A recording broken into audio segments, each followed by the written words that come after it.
कहाँ से शुरू किए? एकदम बेसिस से। क्या बोला जाता है इसको? बैकबोन ऑफ इनऑर्गेनिक केमिस्ट्री या मॉडर्न इनऑर्गेनिक केमिस्ट्री, है ना। जो नया वाला इनऑर्गेनिक केमिस्ट्री है ना, उसका कह सकते हैं ये पहला चैप्टर होगा मॉडर्न बायो इनऑर्गेनिक केमिस्ट्री से, है ना।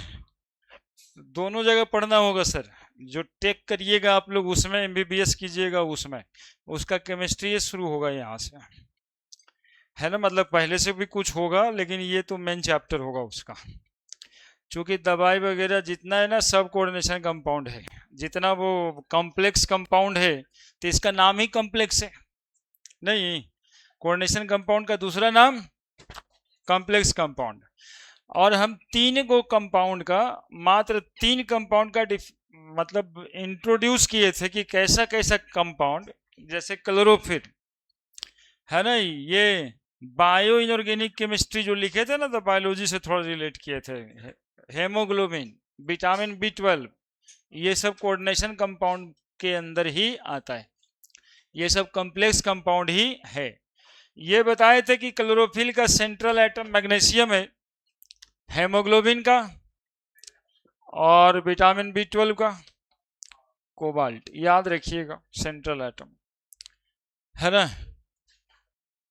जैसे कि एक कंपाउंड लिखे थे ये वाला K4FeCN6, ठीक है, या फिर CONH3 6 इसमें बताए थे हम कि ये जो आयरन है उसको क्या कहते हैं? Central atom.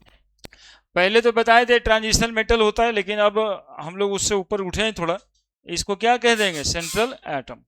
CN6 non ionisable होता है, और क्या कहेंगे इसको? लिगेंड। दिखाता है उसको कहते हैं काउंटर आयन। इधर मतलब स्क्वायर ब्रैकेट के लेफ्ट में या राइट में, यानी बाहर, कोऑर्डिनेशन स्फीयर से बाहर। Compound of transition metal generally having ionisable as well non ionisable. ये नॉन आयोनाइजेबल है, ये आयोनाइजेबल है। चलिए आगे बढ़ते हैं। सम टर्म का पहला टर्म है कोऑर्डिनेशन इंटाइटी। हम बताए थे कि जैसे आप कुछ भी प्रिपेयर करने जाते हैं, है ना, जैसे बनाए सब्जी बनाने जाते हैं तो आलू चाहिए, गोभी चाहिए, नमक चाहिए, तेल चाहिए, मिर्चा चाहिए, गोलकी चाहिए, हल्दी चाहिए। तो ये इंटाइटी हो गया। तो चैप्टर पढ़ने जा रहे हैं हम लोग, तो इस चैप्टर का इंटिटी क्या है? तो आपका दो तीन चीज दिखेगा। यहाँ सेंट्रल एटम, यहाँ लिगेंड, यहाँ पे counter ion. Metal atom neutral molecule negative ion which enclosed in a square bracket known as coordination unity. Central atom कौन होता है? जिससे कि बाकी सब कुछ जुड़ा होता है, उसको सेंट्रल एटम कहते हैं। और खास बात यह कि सेंट्रल एटम इलेक्ट्रॉन डिफिशिएंट होता है, लुईस एसिड होता है। देख लीजिए, सब लिख दिए, है ना।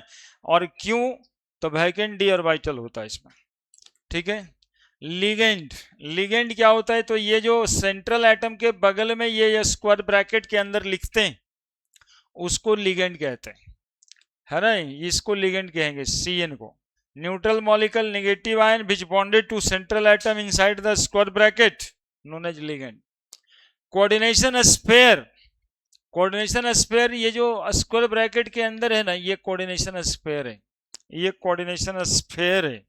ये खास ज्योमेट्रिकल शेप का होता है एक्चुअली में। जैसे ऑक्टाहाइड्रल है ये दोनों, उसी तरह से कोई टेट्राहाइड्रल होगा, कोई पेंटागोनल होगा, कोई स्क्वायर प्लानर होगा, कोई टेट्राहाइड्रल होगा। कोई ना कोई ज्योमेट्री होती है इसके। आगे ये सब बताए थे, और ये सब को लिगेंड में जाके रखे होंगे। Types of ligand. Unidentate ligand, जिसकी डेंटिसिटी कितनी होती है? 1, जिसमें एटम या आयन जिसमें एक इलेक्ट्रॉन डोनर एटम होता है। इलेक्ट्रॉन डोनर एटम बताए थे, एक इलेक्ट्रॉन नहीं, एक पेयर इलेक्ट्रॉन नहीं, एक इलेक्ट्रॉन डोनर एटम, है ना। तो उसको कहते हैं यूनिडेंटेड लिगेंड। ये सब एग्जाम्पल दिया था।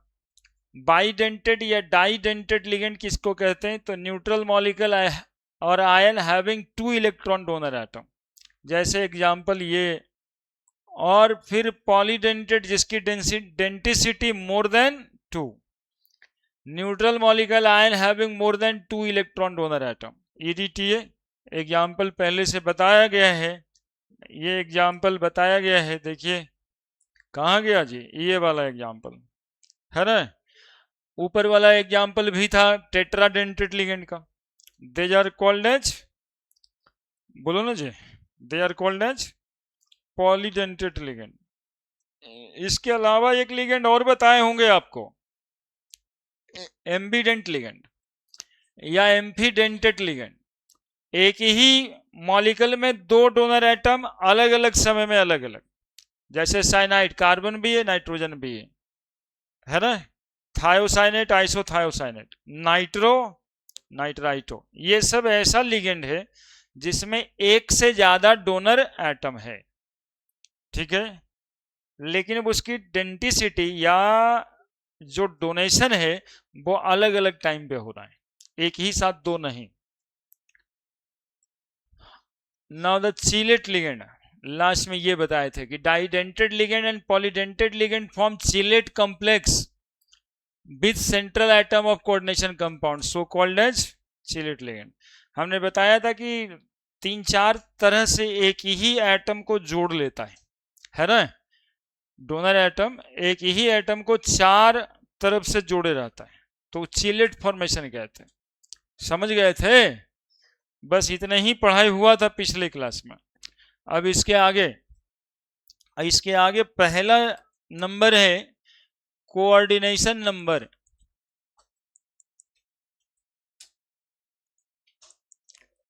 कोऑर्डिनेशन नंबर देखो बच्चा, सीखो पहले, आज बहुत सीखना है। एफिशिएंट हॉल 6 मालूम है, इसका कोऑर्डिनेशन नंबर पूछता है तो क्या लिखना होता है? कौन जान रहा है? कोई बता रहा है हमको? कोऑर्डिनेशन नंबर, अनुभव। अनुभव तो एक अच्छा लड़का है, बता दो अनुभव। अथर्व, अथर्व तो और भी अच्छा है, बता दो। बस देखो, अभी नहीं बताए तो कोई बात नहीं, अब से बताओगे। इधर देखो, अरे देखो ना इधर, ये जो 6 देख रहे हो ना, ये 6 मतलब समझ रहा होगा कि CN 6 को होगा, और 6 CN किससे जुड़ा हुआ होगा? एक वो आयरन से, सेंट्रल एटम से। इसका कोऑर्डिनेशन नंबर 6 ही है। कोऑर्डिनेशन नंबर सेंट्रल एटम का ही होता है ना। तो अब बताओगे, अब इसमें क्या दिक्कत है? कोऑर्डिनेशन नंबर कितना है इसका? 6। अभी देखो लिख देंगे, तुम लोग डिफिनेशन के बिना खुश नहीं होता है। NiCO हॉल 4 ऐसा है, पूछा इसका कोऑर्डिनेशन नंबर कितना है? बताओ, ये क्या पढ़ाने वाला बात था? ये कोई नहीं जानने वाला बात है? अनुभव बोलो, ये कोई पढ़ाने वाला बात है? ये बैठे बस फायदा हो गया। कोऑर्डिनेशन नंबर कितना? 4। अब जरा बताना, आज सब बता देगा भाई। EN हॉल 3 कोऑर्डिनेशन नंबर कितना है ना? अब पढ़ने वाला बात है। इसका कोऑर्डिनेशन नंबर कितना? इसका कोऑर्डिनेशन नंबर, बाबू यही सीखने वाला बात है। Coordination number 6। कोऑर्डिनेशन नंबर, बोले कैसे? ये लिगेंड जो है ना डाइडेंटेड है, ये लिगेंड, तो एक लिगेंड में इथिलीन डाइएमाइन, एक लिगेंड में कितना डोनर एटम? तुम लोग भूल गया है, इसीलिए हम इधर से होते हुए आए थे, आप लोग ध्यान ही नहीं दिए। देखिए, इथिलीन डाइएमाइन पहली बार यहां पे लिखाया था। एक इथिलीन डाइएमाइन में, इसी को ना EN लिखते हैं, कितना डोनर एटम है? तो बताओ, 3 गो है ऐसा वाला। तो आयरन को कितना इलेक्ट्रॉन दिया गया है? कितना एटम इलेक्ट्रॉन दिया है? कितना इलेक्ट्रॉन दिया है? एक मॉलिक्यूल में कै गो? तो 3 मॉलिक्यूल में, यही था कोऑर्डिनेशन नंबर, है ना। एक मॉलिक्यूल में कै गो डोनर एटम, तो 3 गो में कितना, समझ गया क्या। एक तो सामने से दिखता है वही नंबर बता देना है कोऑर्डिनेशन नंबर, और एक इस तरह के बहुरूपीय को पहचानना है। ये बहुरूपीय ही तुमको परेशान करने वाला है, और यदि ये परेशान करता है तो यही पूछता है। बोलो coordination number. Coordination number CN लिखा जाता है। अब कितना बार लिखते रहेंगे, समझ गया है। बोलो ना जी। अरे नहीं समझाए तो बता दो हमको। FeOX 3 बार। बोलो कितना, कितना कोऑर्डिनेशन नंबर। हाँ, नहीं, तुम लोग नहीं समझाए तो बताओ ना हमको जी। अरे नहीं समझाए क्या, नहीं समझा क्या। कोऑर्डिनेशन नंबर, कोऑर्डिनेशन नंबर 4 2 6, 4 2, 4 ही वाला 2 ही वाला। यहां पर तो समझ गया था बहुत जल्दी। कैसे समझा था, क्या समझा था। तो बोलेंगे सर आप बताए थे कि सेंट्रल एटम को जितना एटम डायरेक्टली बॉन्डेड होगा, मतलब जो इलेक्ट्रॉन डोनर एटम, जितना number of electron donor atom होगा वही उसका कोऑर्डिनेशन नंबर होगा, है ना। तो सेंट्रल एटम को डोनेट किया क्या इलेक्ट्रॉन, इसमें 6 गो इलेक्ट्रॉन डोनेट किया होगा इलेक्ट्रॉन। इसमें कितना किया, तो 4 कोऑर्डिनेशन नंबर। इसमें कितना किया, अरे तो एक मॉलिक्यूल में 2 गो था ना डोनर एटम। एक मॉलिक्यूल इथिलीन डाइअमाइन में कै गो था डोनर एटम। समझदानी तो बड़ा बड़ा है, लेकिन तुम लोग आएगा यहां पर तब ना, इधरे उधरे है लगता अभी।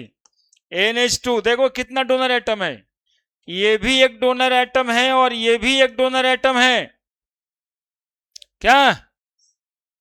अरे एक मॉलिक्यूल में कितना डोनर एटम, तो 3 मॉलिक्यूल में कितना।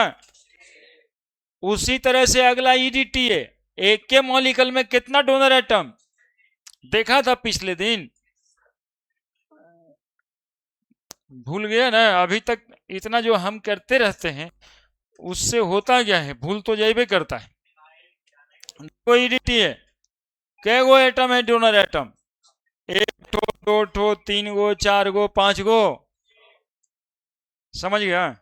तो 6 गो डोनर एटम ना आयरन से जुड़ा हुआ है, इसलिए यदि EDTA लिखा हुआ है तो कोऑर्डिनेशन नंबर कितना बोलना है,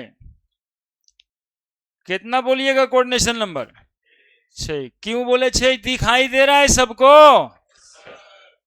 FeOX3 ऑक्जेलेट है, तो ऑक्जेलेट आयन ऐसा होता है CO माइनस CO माइनस। तो एक मॉलिक्यूल ऑक्जेलेट कितना डोनर एटम रखा हुआ है, तो सब मिला के कै गो है, तो 3 दूनी, समझ आ रहा है। ये NH3 4 गो किससे जुड़ा हुआ है, कोबाल्ट से, और 2 गो Cl भी किससे जुड़ा हुआ है, इसीलिए तो इसको सेंट्रल एटम कहते हैं। तो कितना हो गया कोऑर्डिनेशन नंबर, यानी number of atom which directly bonded to central atom is known as coordination number. Define कर दिया। अब थोड़ा सबको ठीक लगा होगा, क्या बोले, द नंबर ऑफ एटम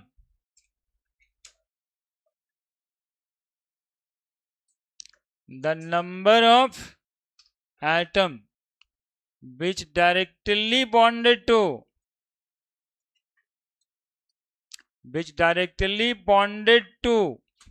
बोलो ना आगे, नहीं बोलते हो जी तुम लोग।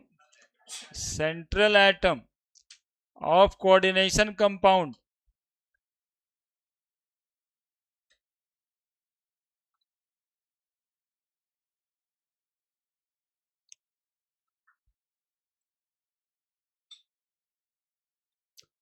लिख लोगे जी। देखो तो लिखे तुम लोग को दिख जाएगा, नोन एज कोऑर्डिनेशन, दिखाई दे देगा क्या, the number of atom which directly bonded to central atom of coordination compound known as coordination number.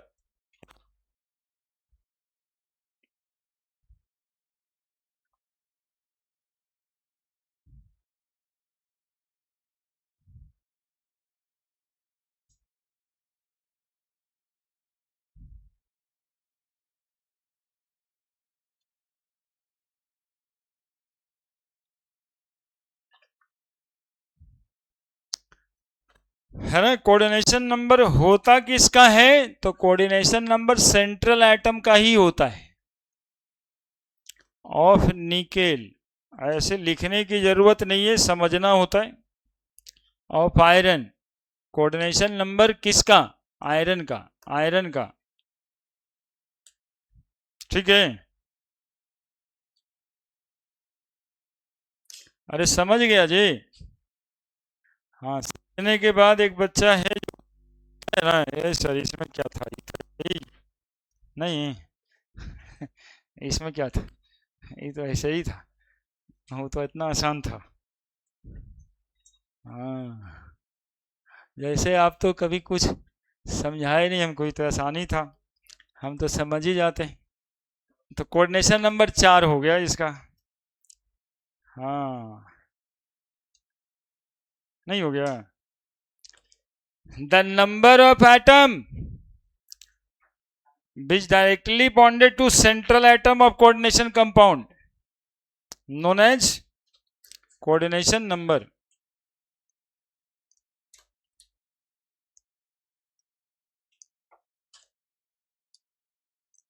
लिखाया कि फिर से लिख दें?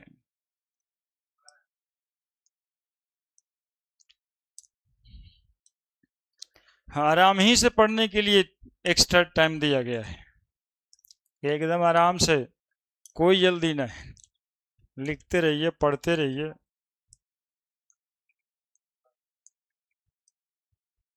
इसके बाद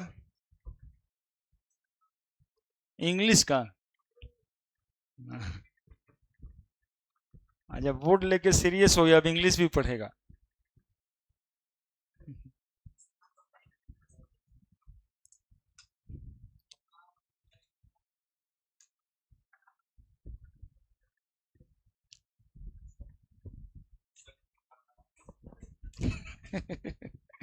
शक्तिमान टाइप लग रहे नहीं?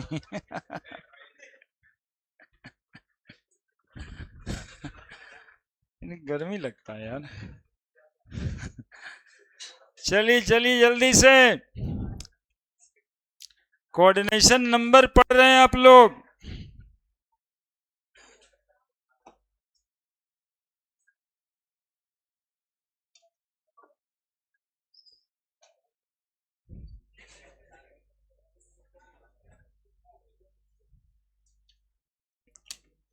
कोऑर्डिनेशन नंबर पढ़ रहे हैं जी आप लोग।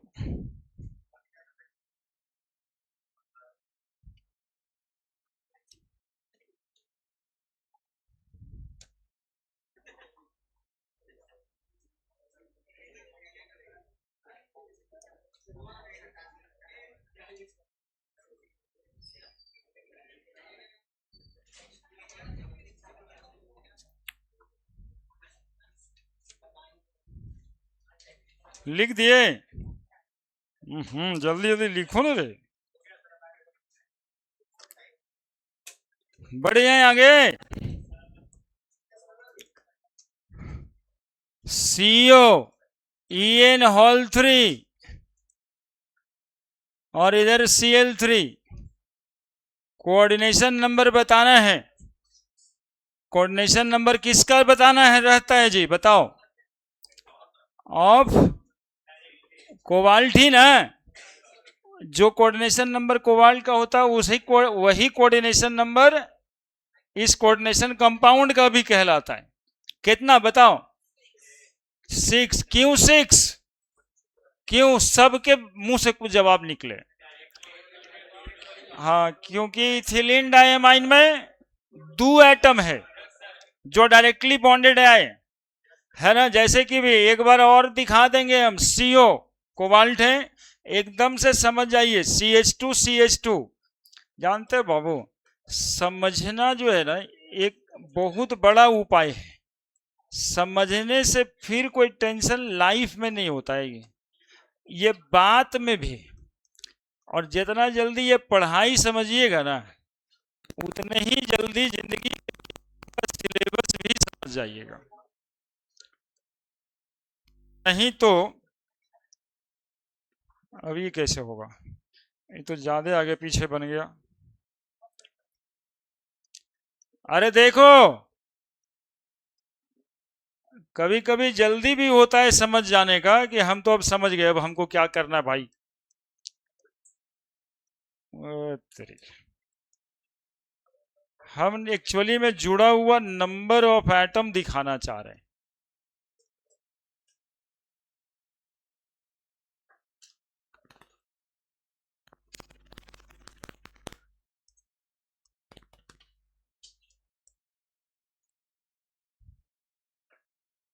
कैसा खराब खराब फोटो बना।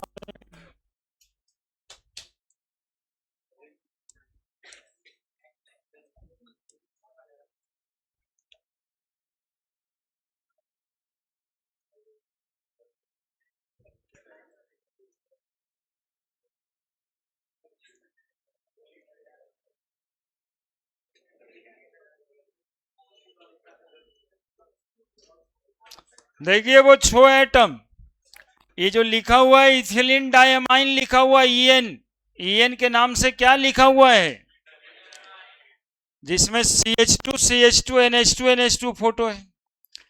एक नाइट्रोजन ये वाला इलेक्ट्रॉन दे रहा है और ये इलेक्ट्रॉन भी दे रहा है, तो एक मॉलिक्यूल में कै गो इलेक्ट्रॉन देने वाला एटम हुआ। इथिलीन डायमाइन में 2 गो हुआ, ये 2 ठो, 2 2 4 5 और 6 है ना। ये पूरा मॉलिक्यूल एक साथ ईएन के रूप में लिखा हुआ है, ईएन इथिलीन डाइएमाइन। समझ आ गया क्या, समझ आ गया क्या। अब तो कोई दिक्कत नहीं है, 6 एटम दिखाई दे रहा है, दिक्कत नहीं है। बोले सर इसमें कोई और स्पेशल बात होता है, तो एक बात स्पेशल होता है, जब कभी आगे एनसीईआरटी में लिखा है तो आपको भी जानना चाहिए, सिग्मा बॉन्ड ही काउंटेड होता है कोऑर्डिनेशन नंबर के रूप में, है ना। जैसे कि ये बॉन्ड जो बना, सुनिएगा, ये बॉन्ड जो बना वो इक्विवेलेंट टू कौन सा बॉन्ड है, अरे बोलो ना रे, कौन सा बॉन्ड है, सिग्मा बॉन्ड है। कौन सा बॉन्ड है, यदि कोई लिगेंड ऐसा होगा कि पाई बॉन्ड बना रहा होगा तो वो कोऑर्डिनेशन नंबर के रूप में काउंटेड नहीं होगा। यदि कोई लिगेंड कैसा बॉन्ड बना रहा होगा, हाँ ये जो बेंजीन का रिंग है ना, ये डबल बॉन्ड वाला ऐसे जो होता है, कभी कभी लिगेंड में ये भी साथ हो जाता है ना। इसका ये घूमता हुआ इलेक्ट्रॉन लिगेंड को सपोर्ट कर देता है इलेक्ट्रॉन से, पाई बॉन्ड बनाता है, तो वो कोऑर्डिनेशन नंबर में काउंट, अरे होता है कि नहीं होता है, नहीं होता है। तो यहां पे लिख देना है नोट में, only sigma bond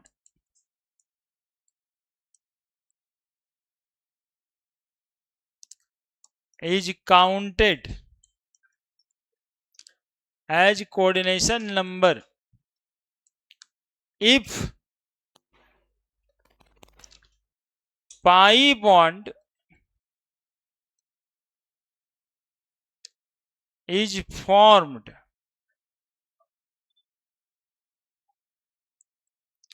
in between ligand and central atom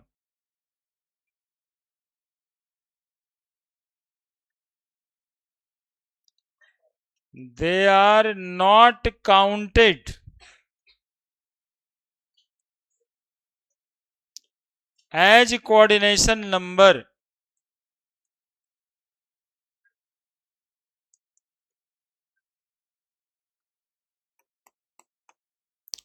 है ना, जिसमें फिनाइल पायरिडीन पिरिमिडीन ये सब आता मॉलिक्यूल जो पाई बॉन्ड बनाता लिगेंड के साथ।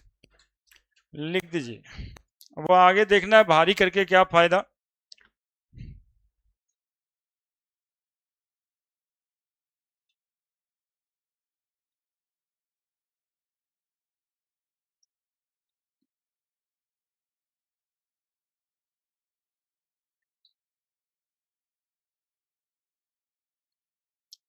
हो गया, हो गया बच्चा लोग, क्या हो गया?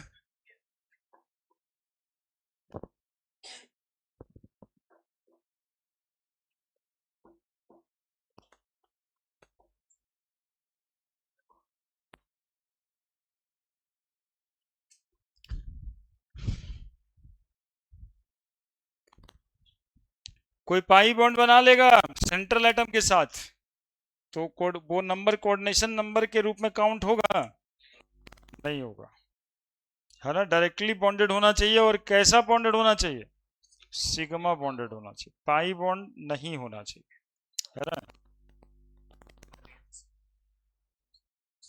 नहीं, डेंटिसिटी लिगेंड की होती है, कोऑर्डिनेशन नंबर सेंट्रल एटम का होता है ना। डेंटिसिटी लिगेंड का होता है। इथिलीन डायमाइन की डेंटिसिटी 2 है और कोबाल्ट का कोऑर्डिनेशन नंबर 6 है। तो सेम कैसे हुआ? दो नहीं हुई।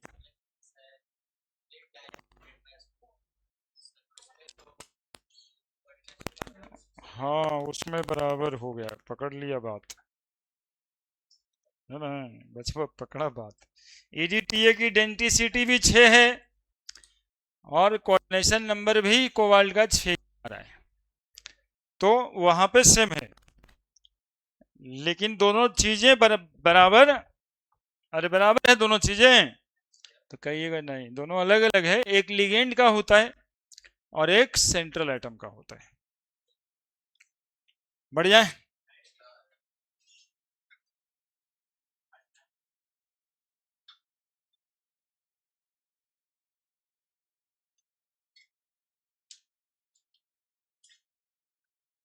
पीछे ना एक सौरभ नाम का बच्चा बैठा है, जब तुम लोग कहते हो ना कि नहीं सर, तो उसको बहुत चिढ़ होता है अंदर से कि लिखता काहे नहीं रे जल्दी तुम लोग। हाँ, क्योंकि वो ऑब्जर्व करता है, वो खुद लिखता नहीं है, वो देखता है कि सब लिख कितना जल्दी रहा है। बड़े फिर नहीं बोल रहे, अरे समझाओ तुम इसको। पाई बॉन्ड का नंबर यदि इस तरह से कोई बॉन्ड दिखा करके भी पूछे तो कहिएगा वो कोऑर्डिनेशन नंबर में काउंटेड नहीं होता है। चलिए एक कॉम्प्लेक्स और है, होमोलिप्टिक एंड हेट्रोलिप्टिक कॉम्प्लेक्स।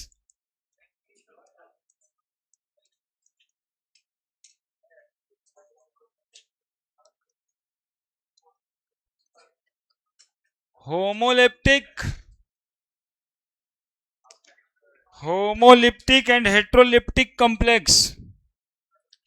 देखो जी, जिस कॉम्प्लेक्स कंपाउंड में सारा का सारा लिगेंड सेम हो, सबका सब लिगेंड सेम हो, उसको होमोलिप्टिक कॉम्प्लेक्स कहते हैं, है ना। जैसे जैसे CONH3 हॉल 6 Cl3, कैसा लिगेंड है सब के सब? अरे बोलो ना कैसा है? इसमें काहे नहीं कुछ बोलता है जी? बोलो सबके सब सेम लिगेंड है। सारा लिगेंड कैसा है? यानी छोबो अमोनिया ही तो है, छोबो CN ही तो है। लेकिन ऐसा यदि रखता है NH3 हॉल 4 Cl2, एगो Cl बाहर, क्या इसमें सारा लिगेंड सेम है क्या? सारा लिगेंड सेम है क्या? तो इसको बोलते हैं हेट्रोलिप्टिक कॉम्प्लेक्स। बस इतना सा बात। If all the ligands present in the complex compound are same, they called as homoleptic complex. If there are different ligands are present या are bonded with central atom in a coordination compound, they are called as heteroleptic complex. बस इतना ही सही बात है। ये कैसा complex हो गया? हेट्रोलेप्टिक। ये सब छोटा छोटा बात है, ये बिहार बोर्ड में आता है, बहुत आता है। और उस समय लगता है कि बच्चा को पता नहीं सांप देख लिया कौन वाला, तो भाई भाई अब डिफाइन ही नहीं हो रहा है कि वो कितना जहरीला था। बच्चे बहुत जहरीला था सर, तो कहे करे तो होगा। बोले नहीं सर, उकरों से ज्यादा जहरीला था। बोले अब क्या? तो नहीं सर, कोबरा ही था। बोले कोबरा होगा? बोले नहीं सर, वो बोला नहीं जो आप जानते, उड़े बोला कोबरा था। मतलब उसको इतना भारी लग रहा है। बताइए, ये वाली बात होमोलिप्टिक कॉम्प्लेक्स है ये। और वो एग्जामिनेशन में सेट करने वाला एग्जामिनर सोचता रहता है, खोजता रहता है कि कौन बचवा को आसान लगेगा, वही क्वेश्चन दें। इवन व्हाट इज भी पूछा है, what is homoleptic heteroleptic complex. Example वाला एमसीक्यू का क्वेश्चन भी है कि which of the following is homoleptic complex. बस भाई तू टिक लगा दे, मतलब एक बार भी जो चैप्टर में गया होगा बस बात खत्म है। If all the ligands are of same type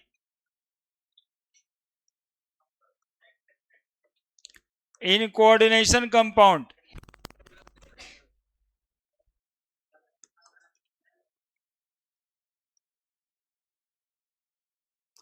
है ना? If all the ligands are of same type in coordination compound, it known as, अब तुम लोग चुपे रहता है, इट नोन एज, अरे एक दो बार बोल दो अभिषेक, नाम ले लो एक दो बार, याद रहता उसी से। बिहार बोर्ड में 70 में 35 क्वेश्चन टिक लगाने के लिए बहुत दूर जाना नहीं पड़ता है। कोऑर्डिनेशन का कंपाउंड का अरे तो तुमको बता के सबको कह नहीं सकते, डिफरेंट मान लेता। अच्छा, वो हेट्रोलिप्टिक कॉम्प्लेक्स देखिए, if all the ligands are of same type, और यदि लिगेंड डिफरेंट टाइप हुआ तब, इफ द लिगेंड्स या इफ द डिफरेंट लिगेंड या डिफरेंट टाइप ऑफ लिगेंड। अरे भाई जो एक को अक्षर नहीं समझ रहा है वो भी समझ जाएगा ये बात। इसको लिगेंड बोलते हैं, इसको सेंट्रल एटम के साथ जो बगलवा में रहता है उसको क्या बोलते हैं? जब सब लिगेंड एक के जैसा हो तो उसको क्या कहते हैं? और यदि सारा लिगेंड एक जैसा नहीं हो, दो जैसा हो, तीन जैसा हो, तीन तीन लिगेंड हो, तो if the different type of ligand present in coordination compound,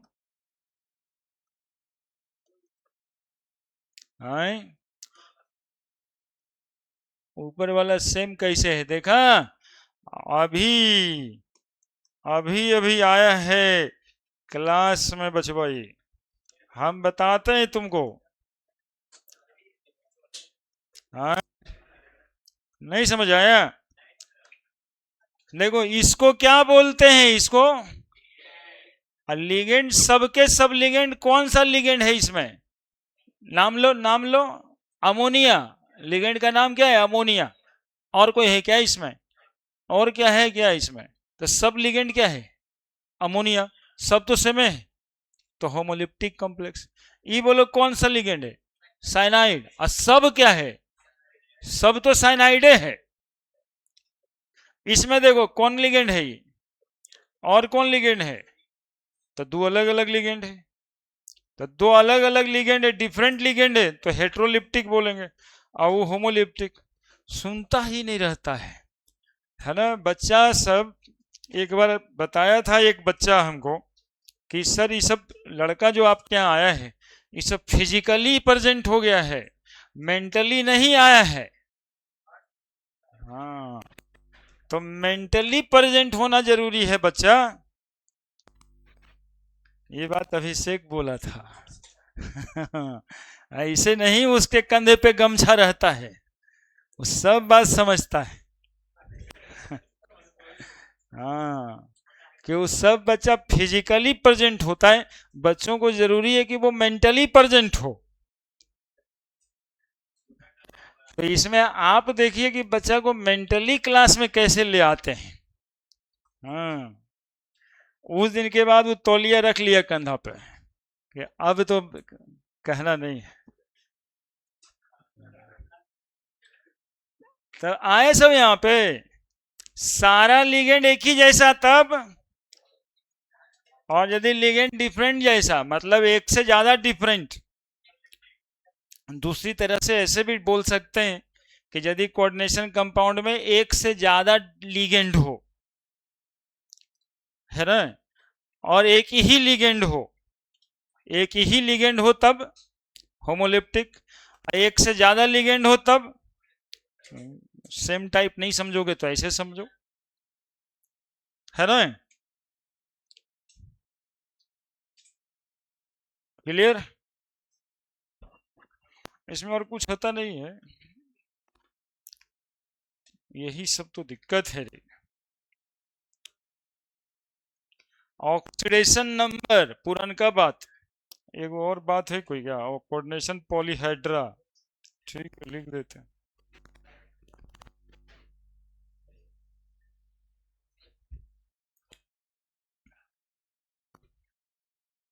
ठीक है,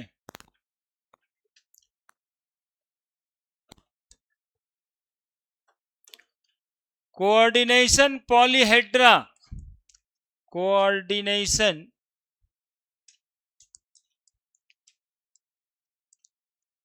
पॉलीहेड्रन,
फिर आपस में बातें कर रहा तुम लोग। यहां देखो क्या लिखे हैं, पढ़ो अपने से, मेंटली यहीं पे आओ, क्या पर लिखे हैं पढ़ो अपने से, वहां पढ़ना। क्या लिखे हैं देखो ना, पढ़ के पहला ही अक्षर वैसा ही है, यही एक अक्षर का डिफिनेशन है, स्पेटियल अरेंजमेंट, बस इतना ही है, बाकी और बात बनाया हुआ है। स्पेटियल अरेंजमेंट ऑफ लिगेंड, है ना, यानी 3 डायमेंशनल स्पेस में। कैसा स्पेस में? 3 डायमेंशनल स्पेस में लिगेंड का जो अरेंजमेंट होता है सेंट्रल एटम के साथ, उसको हम लोग कहते हैं कोऑर्डिनेशन पॉलीहेड्रा। जैसे देखो एग्जांपल, निकेल वाला कंपाउंड है NiCO4, ऐसे है लिखा हुआ न्यूट्रल मॉलिक्यूल, तो इसको नहीं बोलते, इसको 3 डायमेंशनली देखना होगा कि हाउ दे आर अरेंज्ड। तो दिखाई देता है कि Ni Ni के साथ CO, Ni के साथ CO, कैसे अरेंज्ड है ये, यानी टेट्राहाइड्रली अरेंज्ड है ये, टेट्राहाइड्रल अरेंजमेंट। तो टेट्राहाइड्रल अरेंजमेंट को यानी स्पेशियल अरेंजमेंट को बोलते हैं कोऑर्डिनेशन पॉलीहेड्रा, है ना, इसको बोलते हैं, इसको, इसको नहीं, इसको, है ना, कि कैसे अरेंज्ड है 3 डायमेंशनल स्पेस में। ऑर्गेनिक में बताते थे ना इस तरह का शेप, नहीं बताते थे जी? अरे हाँ बोलो ना जी। अरे अच्छा लगता है कि तुम लोग सबूत था, साक्षी था कि तुम लोग मेरे साथ था जब बताए थे हम। अब बेचारा ये भी सूख गया, हाँ ये भी सूख गया, क्या बताएं। देखिए दिखाते हैं, ऐसे ऐसे टेट्राहाइड्रल ही शेप दिखाना है और क्या। और ये वाला ऐसे, ये देखिए ऐसे नहीं है जी। तो यहाँ पे सेंट्रल एटम है और लिगेंड इस तरह से अरेंज्ड है, इसी बात को बोलते हैं, क्या बोलते हैं? Coordination polyhedra. इस तरह से टेट्राहाइड्रल अरेंजमेंट। क्या बीच वाला कौन? अरे बीच वाला कौन है बताओ ना? निकेल। अब पकड़े हुए 4 गो जो दिखाई दे रहा है कोबाल्ट। इसको टेट्राहाइड्रल को ऐसे देखना होता है, एकदम ऐसे ऐसे। देख रहे हो उड़ता हुआ दिखाई दे रहा होगा, देखो ऐसे। इसी को बोलते पॉलीहेड्रा, कोऑर्डिनेशन पॉलीहेड्रा। ठीक है। NiCl4 तो निकेल, ये तो टेट्राहाइड्रल हो ही गया।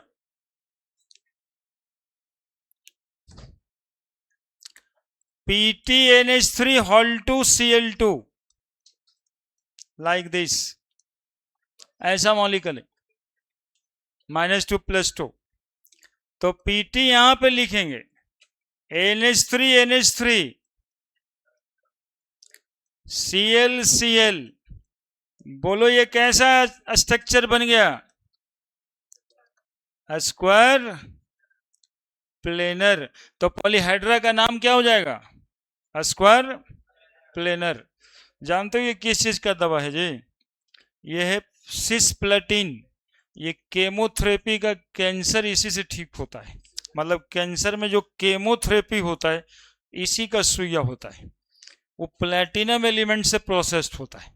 अब प्लेटिनम जो है दूसरा सबसे महंगा एलिमेंट है गोल्ड से, है ना?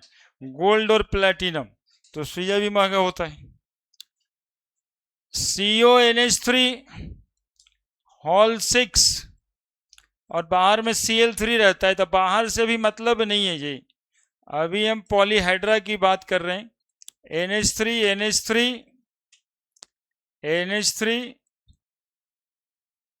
NH3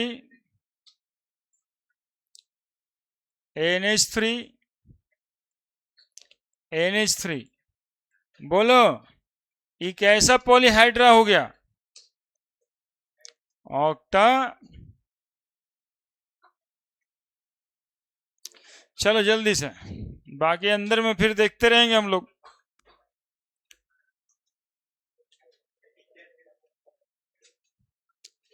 अब जाके सारा टर्म हो गया, अब जाके सारा टर्म हुआ। फटाफट फटाफट फटाफट।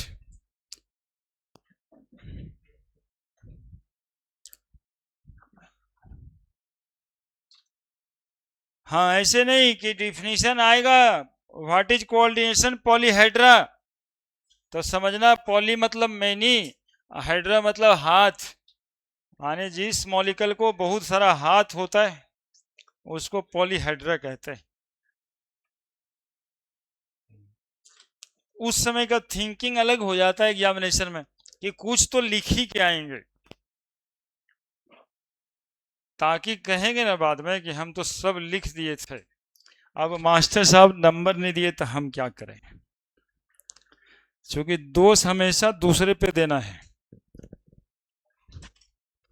हाँ, और ये दोष आगे बढ़ाने के लिए तो धरना प्रदर्शन भी होता है, तो भी कर देना है।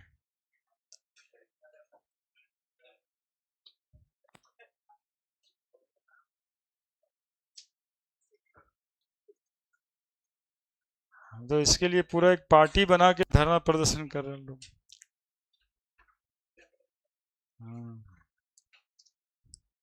पॉलीहेड्रा समझ गया। स्पेशियल अरेंजमेंट, स्पेटियल अरेंजमेंट मतलब कुछ नहीं पता है तो केवल यदि आप स्पेटियल अरेंजमेंट लिख देंगे तो आप सही लिख रहे हैं। सर बस इतना देखना चाहते हैं कि स्पेटियल अरेंजमेंट को ही कोऑर्डिनेशन पॉलीहेड्रा कहते हैं। बाकी यदि आप इतना लिख देंगे तो आप लिखेंगे ही कि लिगेंड हुक और सेंट्रल एटम के बीच है ना। बढ़े बढ़े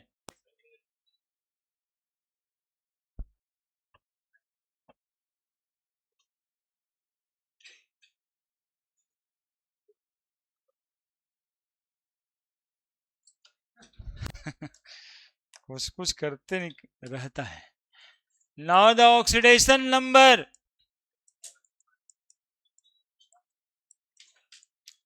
ऑक्सीडेशन नंबर पहले भी आप लोग पढ़े थे, नहीं पढ़े थे? वही वाला ऑक्सीडेशन नंबर है। एकदम स्थिर से देखिएगा, ऑक्सीडेशन नंबर निकालना सीखना है इसमें। ऐसे देखो, यही मॉलिक्यूल लेके चलते हैं पहले से, एकदम कुछ नहीं हम बोलेंगे जी। आयरन का ऑक्सीडेशन नंबर पूछा जा रहा है, बोलिए कितना लोगों को पता है? जल्दी से जोर से बोलिए। +2, 2 होगा, 2 होगा, अरे 2 होगा। देखो कैसे निकलना है। आयरन का एक्स बनेंगे, Cn पे -1 होता है, K पे +1 होता है, ठीक है। पूरा मॉलिक्यूल न्यूट्रल है, पूरा मॉलिक्यूल कैसा है? न्यूट्रल है, पूरा मॉलिक्यूल न्यूट्रल है। तो +1 × 4,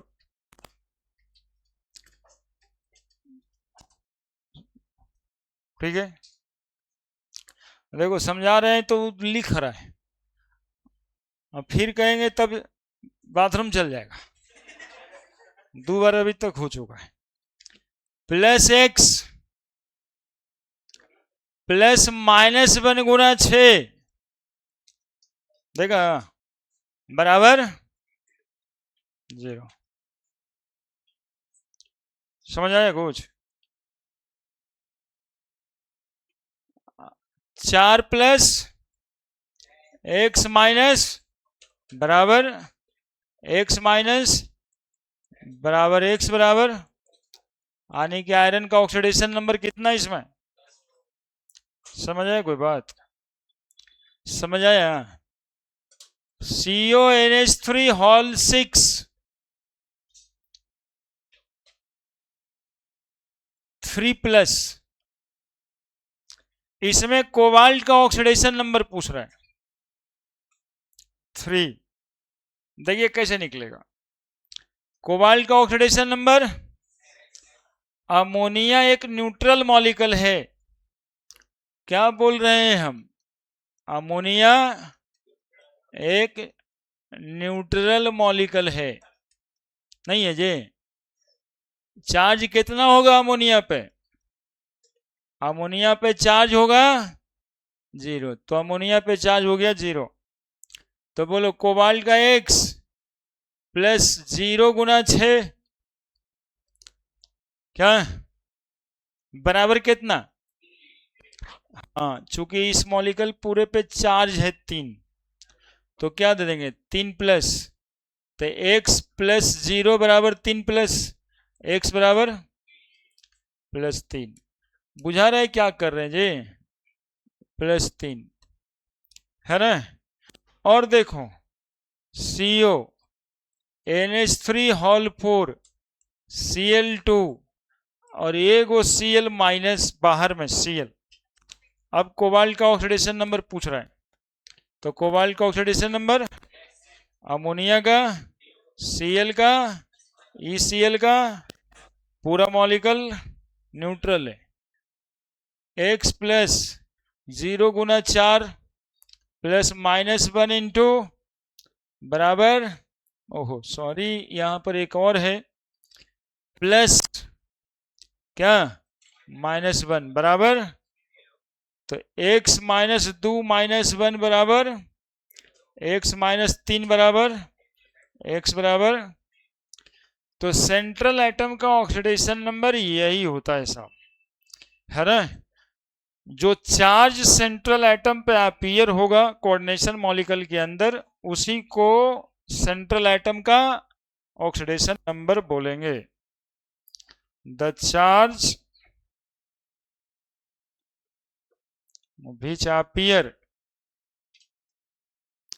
which appear on the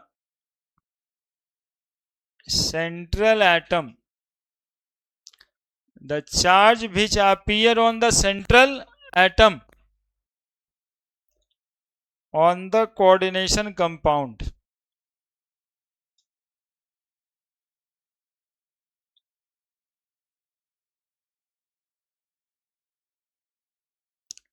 known as oxidation number. अरे देखो यहीं पे बहुत सीखने वाला चीज होता है, इधर उधर वाला तो काम होते, इसको इधर करो, देखो तो जाकर के हमारे पास से कि कितना स्ट्रेन पड़ रहा है मेरे दिमाग पे, कि ऐसा आवाज क्यों हो रहा है, और उधर करो, घुमा दो पूरा, हाँ हाँ चेक करके रखा है।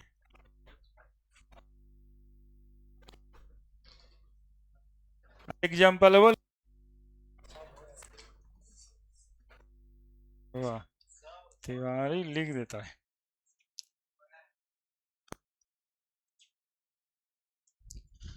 जल्दी लिखो। Oxidation number of central atom हो गया CuCN होल फोर 3-। अच्छा पहले लिखो, ये देखो पहले से लिख के रखता है,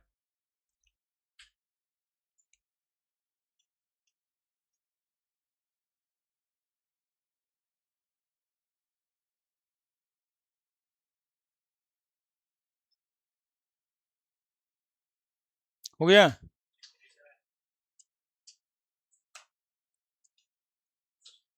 तो ना इतना थोड़ा थोड़ा सा पढ़ाई हो रहा है,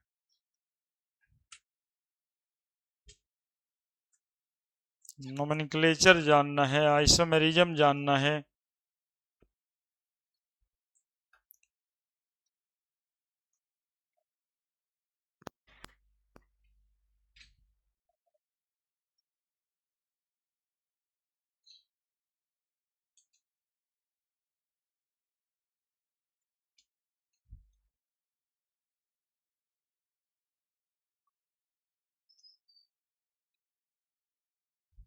हो गया।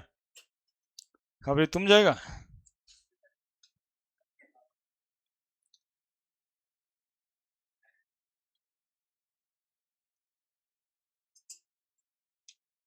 अच्छा चलो एक तो फाइनली तुम लोग इसका बना दो, CuCN होल फोर 3- कॉपर का ऑक्सीडेशन नंबर +1,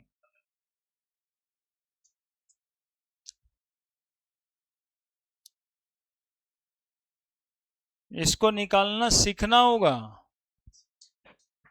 सीखा है। अच्छा जो सीखा उसको कितना आसान लगता होगा, तो लगता होगा कुछ इसमें सर समय क्यों बर्बाद कर रहे हैं, जो नहीं सीखा है उसको लगेगा कि कैसे, हम तो आपके पास सीखने ही आए हैं अभी अभी, तो उसको सिखा रहे हैं एक्स CN पे, तो x +-1 गुना 4 बराबर 3-, x -4 बराबर -3, x बराबर -3 + 4 बराबर +1, ऑक्सीडेशन नंबर। ये सब बहुत आता है एग्जामिनेशन में,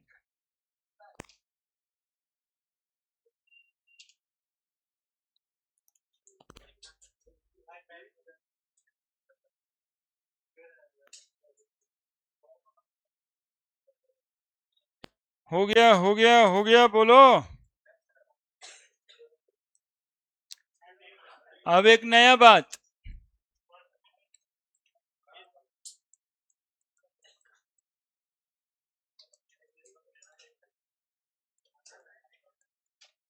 देखो तो क्या लिखे हैं जी।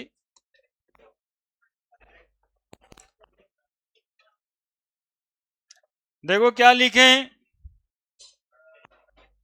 Effective atomic number. देखो क्या लिखे हैं, इफेक्टिव एटॉमिक, ये क्या होता है?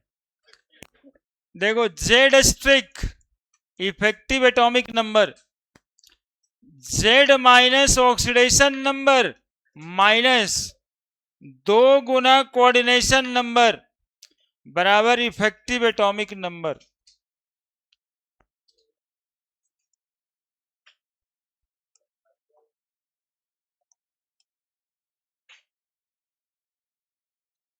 जहां पे जेड स्टार जो है इसको बोला जाता है इफेक्टिव एटॉमिक नंबर।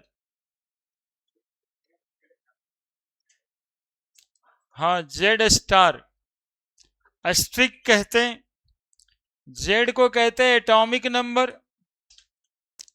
ये सब सेंट्रल एटम का है। ON से ऑक्सीडेशन नंबर और CN से, हाँ, अब देखो एक ही फॉर्मूला में सब चेक हो जाएगा कि तुमको निकालने कौन सा चीज आता है। ऑक्सीडेशन नंबर निकालने आता है कि कोऑर्डिनेशन नंबर निकालने आता है, एटॉमिक नंबर तुमको पता है कि नहीं पता है। जरूरत ये पड़ता है एटॉमिक नंबर याद रखने का। अब पहला मॉलिक्यूल हम वही लेंगे K4APCN होल 6। इसमें हम पूछ रहे हैं इफेक्टिव एटॉमिक नंबर ऑफ, किसका पूछा जाएगा? आयरन का। सेंट्रल एटम का ही सब कुछ होता है, सेंट्रल एटम का ही ऑक्सीडेशन नंबर होता है, सेंट्रल एटम का ही कोऑर्डिनेशन नंबर होता है, सेंट्रल एटम का ही इफेक्टिव एटॉमिक नंबर होता है ना? जरा बनाइए, कितना? नहीं, 12 नहीं आता है, फिर से बनाइए। Z minus oxidation number plus 2 गुना कोऑर्डिनेशन नंबर, माइनस लिख दिए जी, प्लस प्लस, माइनस नहीं। इसको 12 आ गया, तब दिमाग में ये बातें आई, हम गड़बड़ कर दिए थे। Z minus oxidation number plus 2 गुना coordination number effective atomic number कहलाता है। हाँ, अब सही आया, 36 आएगा। कैसे कैसे देखो, सबसे पहले आयरन का एटॉमिक नंबर याद रखना होगा, 26 26, कोई बड़ा बात नहीं है। माइनस ऑक्सीडेशन नंबर आयरन का लिखना होगा, तो CN पे -1, पोटेशियम पे +1, तो -6 + 4 कितना बच गया? +2। तो ऑक्सीडेशन नंबर हो गया 2 प्लस 2 गुना कोऑर्डिनेशन नंबर, कितना आयरन का कोऑर्डिनेशन नंबर? 6। तो हो गया 26 -2 + 12, 26 12 38 में से 2 गया 36। जानते हो खास बात क्या है इफेक्टिव एटॉमिक नंबर का? इफेक्टिव एटॉमिक नंबर का खास बात यह है कि ये ज्यादातर केसेस में किसी न किसी नोबल गैस के एटॉमिक नंबर के बराबर ही आता है। कभी कभी वेरी भी करता है, एक दो कभी कभी, लेकिन ज्यादातर केसेस में किसी न किसी इनर्ट गैस के एटॉमिक नंबर के बराबर ही आता है। आनी हेलिना क्रेब सिसकने लगी फिर से, नहीं, याद कीजिए, है नहीं, अरे करो ना जीरोक्स रूटीन का, उसका जो एटॉमिक नंबर था 36 आएगा, 54 आएगा, ये सब नंबर आएगा इफेक्टिव एटॉमिक नंबर।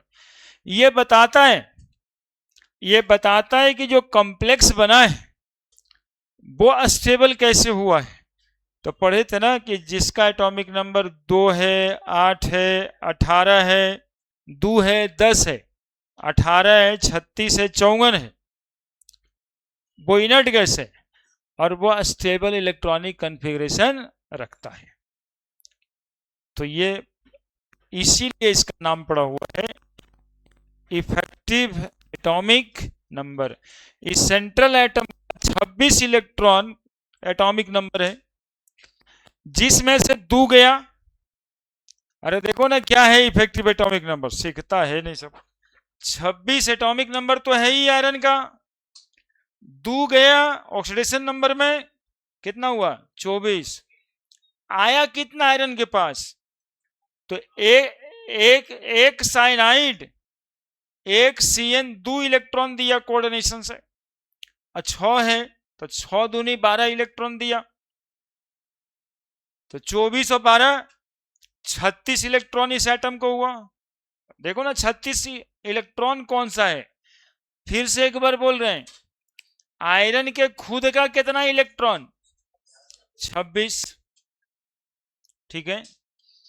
2 प्लस का मतलब ये बनाने में 2 लॉस हुआ इसका, तो 26 में 2 गया 24।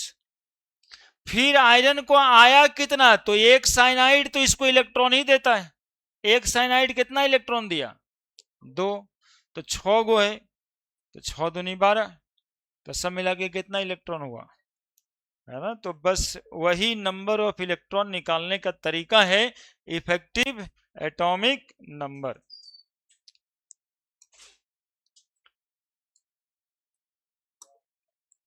CO NH3 होल 6 Cl3, बताइए effective atomic number of cobalt. आप ही लोग बताएंगे भाई, हम तो लिखेंगे।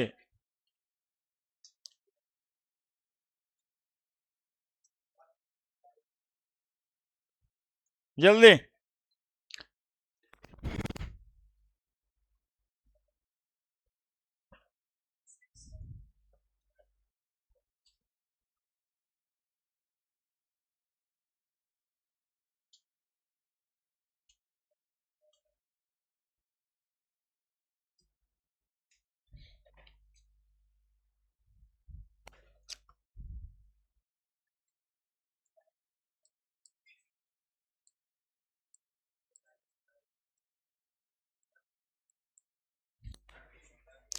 थर्टी 36, कोबाल्ट का एटॉमिक नंबर 27, कोबाल्ट का एटॉमिक नंबर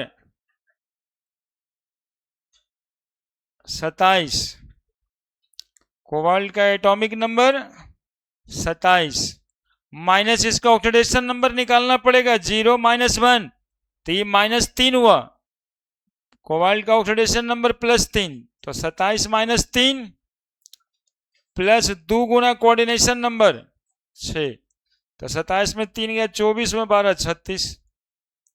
चलिए इसका निकालिए effective atomic number.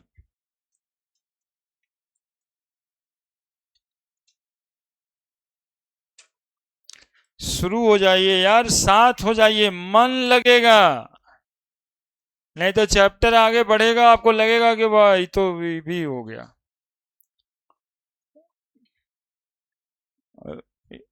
One shot भी काम न देगा बाद में। हाँ कहेंगे हम लोग कि दिसंबर बीत गया नहीं पढ़े तो क्या हुआ, अभी से कम बैक कर लो।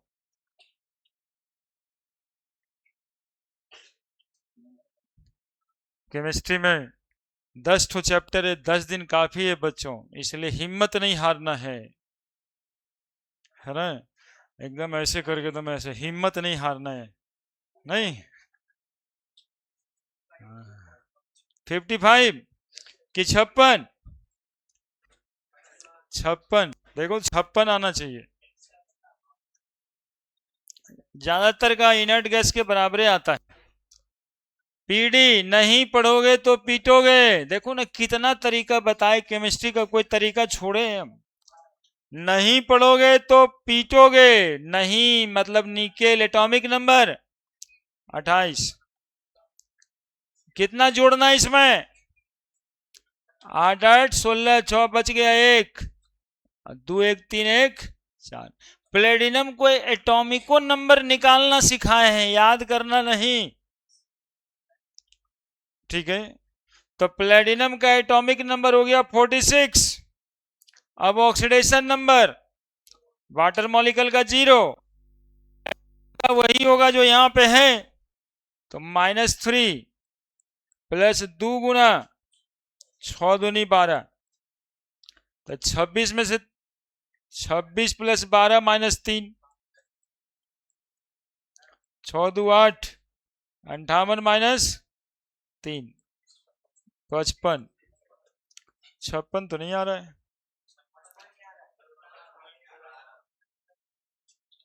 2 गुना 6 6 दूनी 12, 26 प्लस 12 -3, ठीक है 55। इफेक्टिव एटॉमिक नंबर, अरे और निकालेगा, 1 मिनट। H2O होल 6 4 प्लस, जल्दी पीटी इस बार है, पीटी प्लेटिनम के बाद PtCl6 2 माइनस,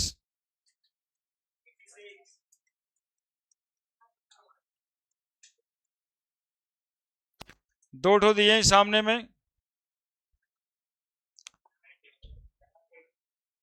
हाँ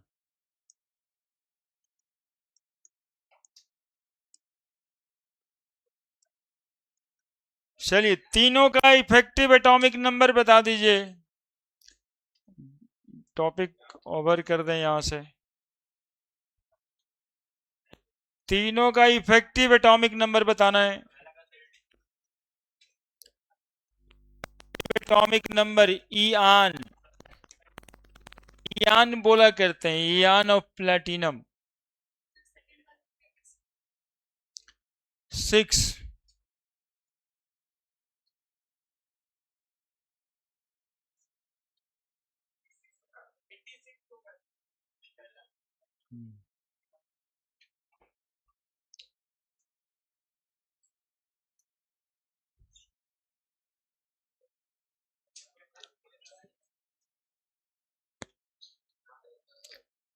देखो सबसे पहले, अरे सुनेगा हमारी बात तभी ना समझेगा। नहीं पढ़ोगे तब क्या करना पड़ता है बताओ? नहीं पढ़ोगे तो पीटोगे, ये ना बताए हैं। तो नहीं का मतलब निकेल का कितना है?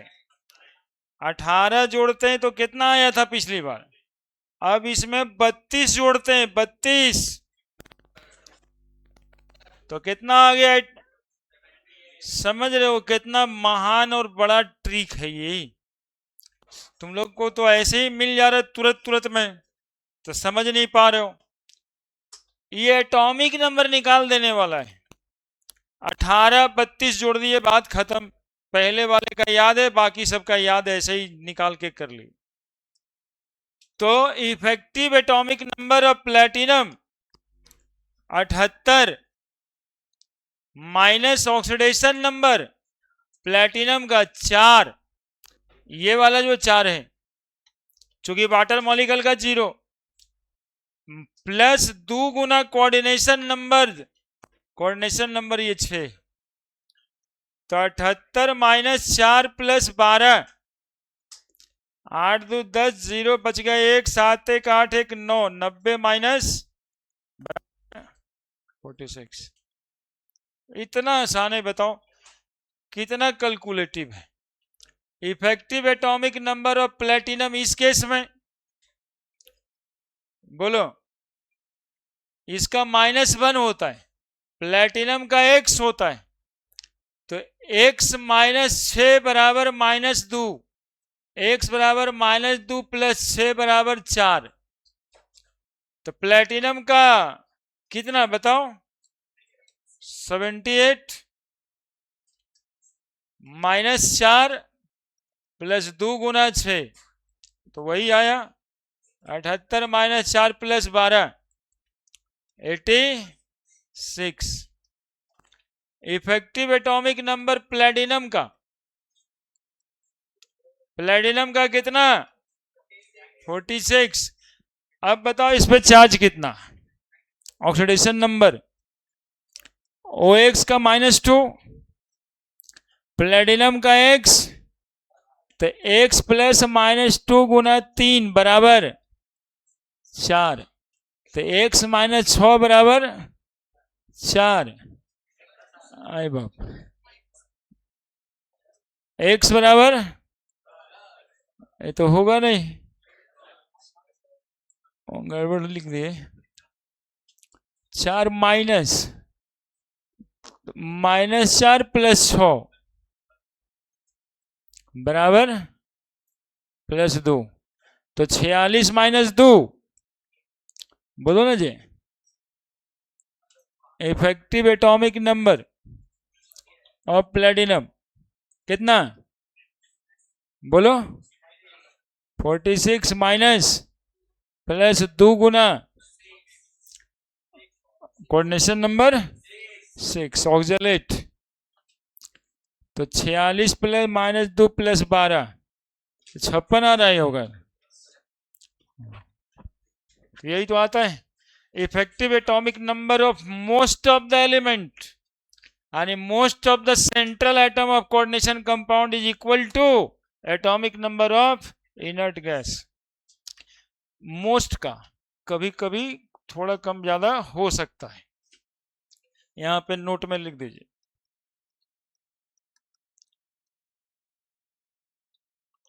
Effective atomic number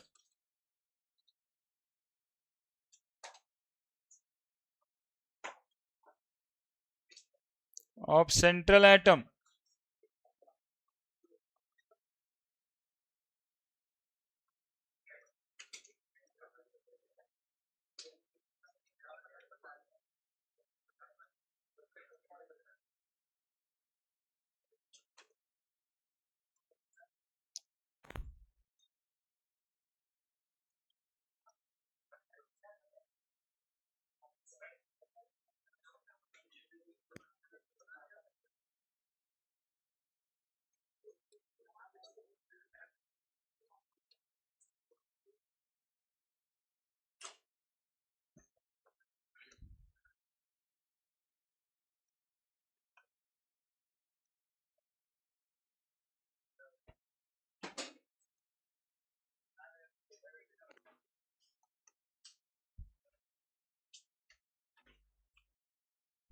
effective atomic number of most of central atom of coordination compound is equal to atomic number of inert gas, like 36 56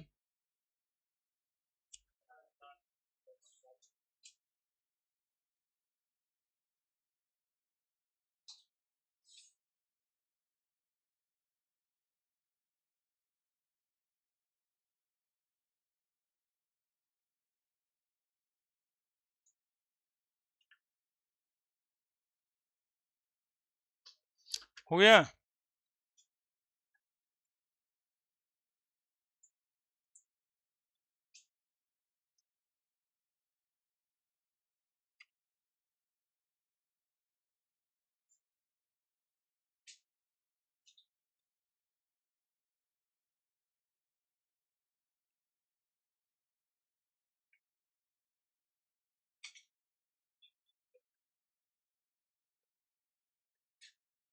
हुआ जी, ठीक है। ये सब टर्म में ही आता है, ये सब सम टर्म में ही आता है। Oxidation number, coordination number, effective atomic number, homoleptic complex, heteroleptic complex, सारा डोनर एटम सेम ही था, तो होमोलेप्टिक कॉम्प्लेक्स यदि डोनर एटम अलग अलग है तो हेट्रोलेप्टिक कॉम्प्लेक्स। बड़े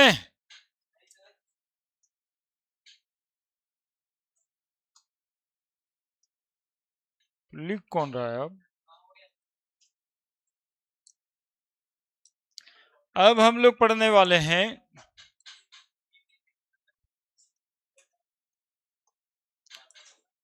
वर्नर थ्योरी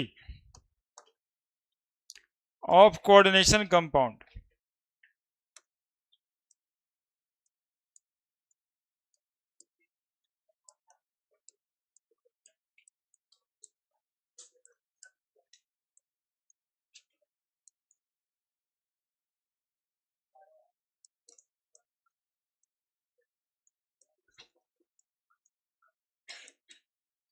देखो जी, यही भाई साहब थे इस कंपाउंड के पीछे, वर्नर साहब। कौन से साहब? वर्नर साहब। एक देखिए बच्चा पूछ रहा है अभी जिंदा होंगे ना सर? ये मिलने जाएगा। ये 1866 से 1919 के बीच में जिंदा थे। हाँ, ये मोछ वाले भाई साहब थे, बहुत हट्टा कट्टा मोटा ताजा आदमी थे। और कुछ बताया जाए?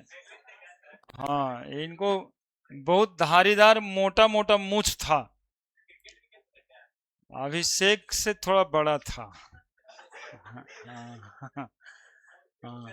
मूछ वाले भाई साहब थे ये। सुनिएगा, ये इंपॉर्टेंट नहीं है, इंपॉर्टेंट ये है कि ये क्या बताए। वर्नर साहब ही कोऑर्डिनेशन कंपाउंड ढूंढे। एक तरह का कंपाउंड था पहले ढूंढा हुआ, डबल साल्ट बोलते थे उसको। अरे सुन रहा है मेरी बात? क्या बोलते थे? डबल साल्ट बोलते थे, डबल साल्ट बोलते थे। उस कंपाउंड को एक्सपेरिमेंट में लिया इन्होंने, है ना, और उसके साथ एक्सपेरिमेंट किया। कंपाउंड कौन सा था? COCl3 6NH3।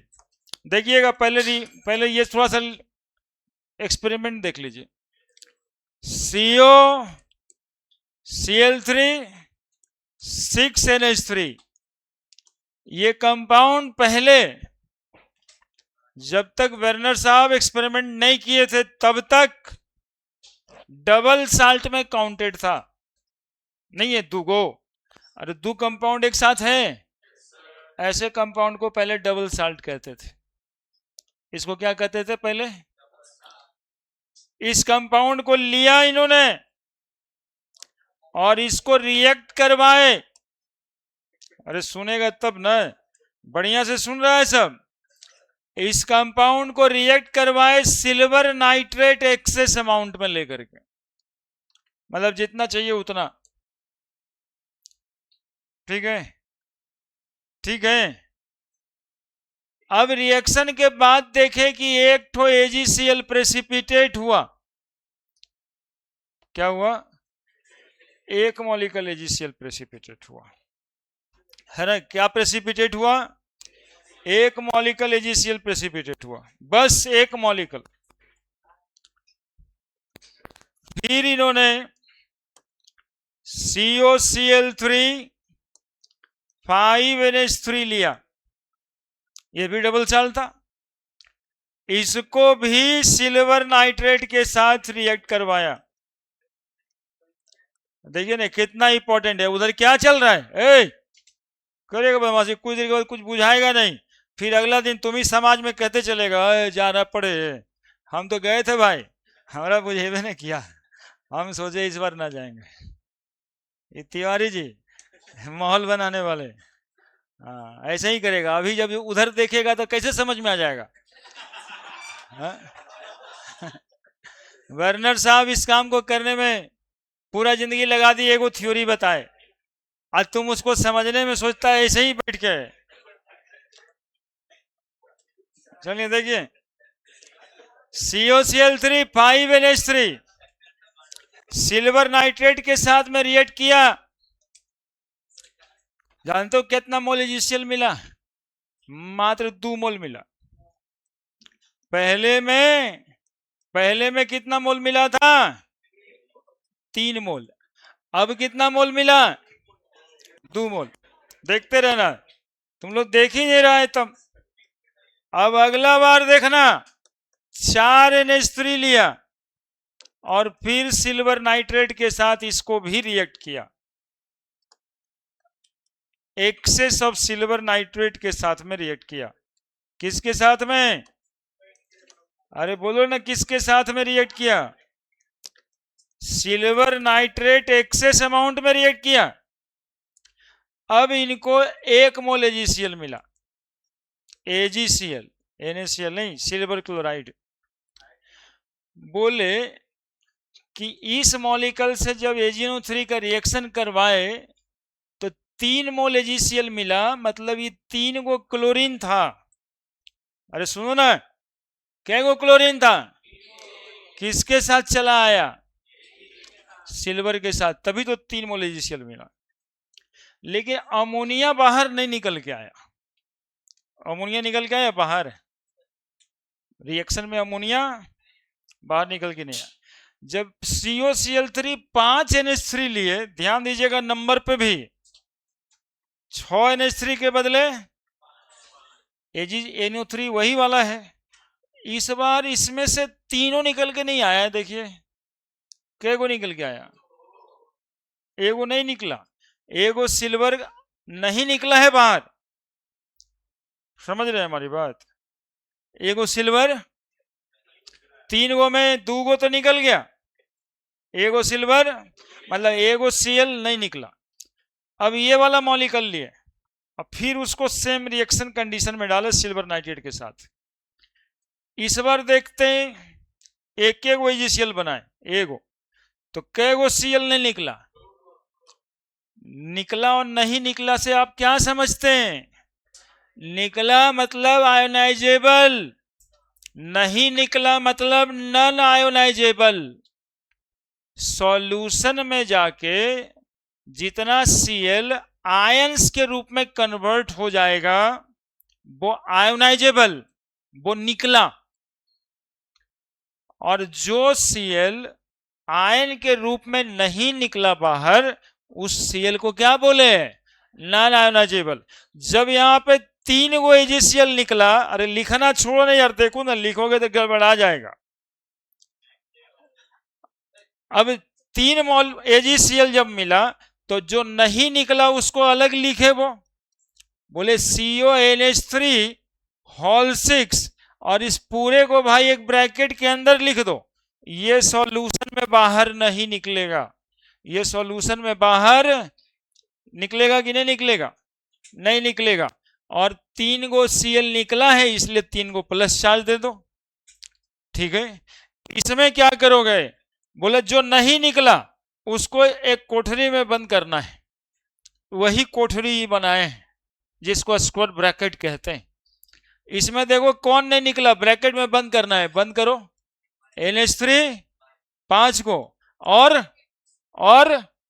एगो Cl भी तो नहीं निकला था, इसको क्या करो? ब्रैकेट में बंद करो, और 2 गो निकल गया था, क्या चार्ज दो? 2 प्लस प्लस। यहां देखो क्या निकला क्या नहीं निकला? CO NH3 कितना? 4। कै गो Cl निकला? अरे कै गो Cl निकला और कै गो नहीं निकला? तो 2 गो को क्या करेंगे? कोठरी में बंद करेंगे और कै गो चार्ज देंगे इस पे? बस भाई साहब कहे कि इसको डबल साल्ट नहीं कहते, पहले से जो क्लासिफाई करके रखे हैं डबल साल्ट के रूप में। यदि ये डबल साल्ट होता तो सारे आयंस निकलने चाहिए थे बाहर, जैसे बाकी के दूसरे डबल साल्ट के निकलते हैं। लेकिन इस मॉलिक्यूल से सारे आयंस बाहर नहीं निकले, तो ये डबल साल्ट नहीं है। ये कैसा कंपाउंड है? कोऑर्डिनेशन कंपाउंड है। और तब कोऑर्डिनेशन कंपाउंड की डिस्कवरी हुई, बर्नर साहब ही खोजे हैं कोऑर्डिनेशन कंपाउंड, और इसी रिएक्शन से खोजे हैं कि एक डबल साल्ट लिया और सिल्वर नाइट्रेट सॉल्यूशन से रिएक्ट करवाया, रिएक्ट करवाने के बाद यदि डबल साल्ट के सारे आयंस आयोनाइज हो गए तो वो डबल साल्ट है, लेकिन यदि वो सारे आयंस आयोनाइज नहीं हुए तो वो डबल साल्ट नहीं है। वो उसी को उन्होंने कहा कोऑर्डिनेशन कंपाउंड। उन्होंने कहा कि जितने साल्ट आयोनाइजेबल है उस तो सिल्वर के साथ चला जाएगा, और जो नहीं आयोनाइजेबल है वो स्क्वायर ब्रैकेट के अंदर लिखा जाएगा। अब देखो ये कोऑर्डिनेशन कंपाउंड लिखने का तरीका बदला गया कि बोले इस कंपाउंड को ऐसे मत लिखिए, इस कंपाउंड को आप लिखिए ऐसे CO NH3 पहले देखेगा हॉल 6 ब्रैकेट क्लोज। कै गो Cl निकल गया था इससे? तीनों। तो तीनों Cl को स्क्वायर ब्रैकेट के इस कंपाउंड के लिखने के तरीके हो गए ये, है ना। ये खुदे तुम्हारा वाला बोर्ड का क्वेश्चन का आंसर है कि how it retain in the coordination compound form या कॉम्प्लेक्स कंपाउंड, है ना। पूरा वो स्टेटमेंट दे देगा कि COCl3 6 ammonia whenever react with excess of silver nitrate it form 3 mole AgCl, write the formula of coordination compound। बस इतना सा सवाल है। तो 3 गो Cl बाहर निकल गया तो 3 गो Cl बाहर लिख दीजिएगा, 6 अमोनिया के साथ इसको लिख दीजिएगा। इसको कैसे लिखिएगा?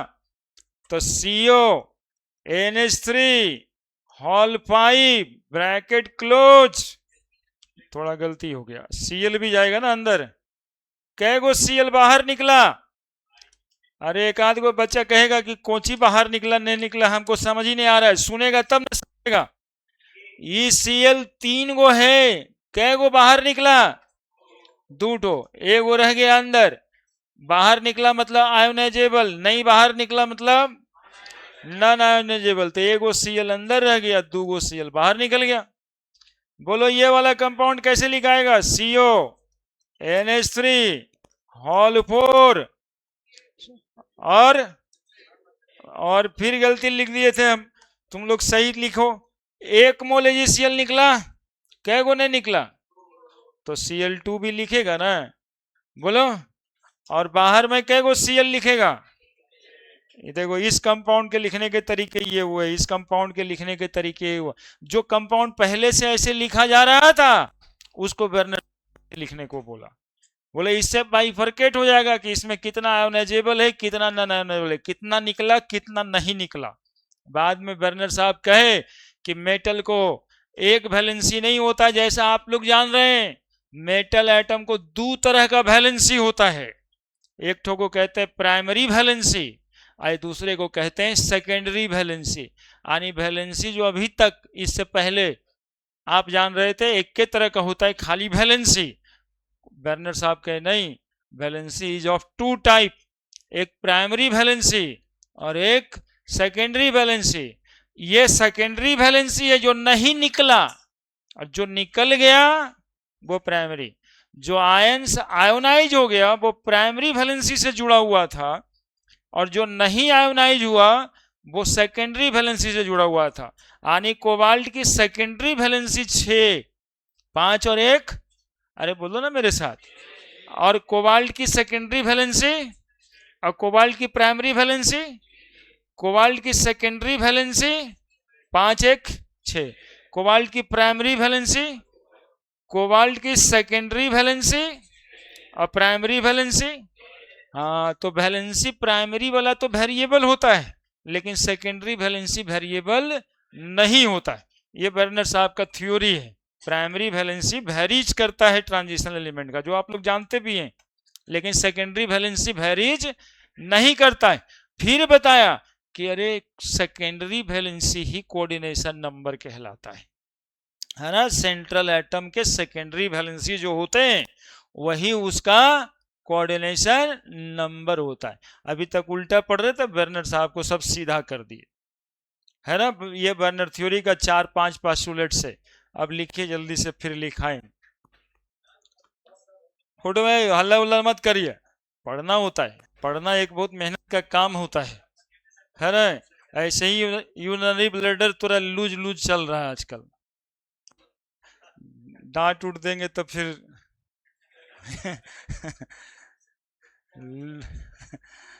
लूज। 2 बार गया ना अभी तक कि एक ही बार गया? पानी पीने गया था। हम बोलते रहते हैं वैसे, एकदम कॉन्सेंट्रेट होकर पढ़ते रहिए। दुनिया में क्या है इसके अलावा? कुछ है? दुनिया में इसके अलावा कुछ नहीं है, समझे? ये अभी जो है ये वाला सिलेबस इतना पढ़ना है ताकि जिंदगी का सिलेबस आसान लगने लगे।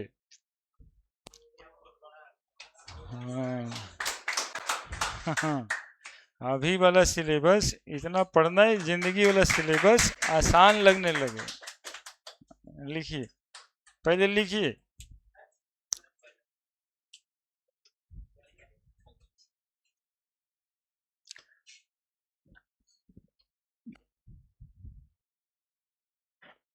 परेशान नहीं होइएगा, 15-20 मिनट लगेगा इसमें, तब एकदम निश्चिंतता से। हाँ, संडे आज कौन काम? संडे को कौन काम?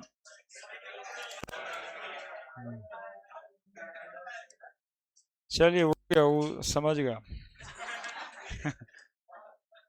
पढ़ना पड़ता है ना, जबरदस्ती पढ़ना पड़ता है।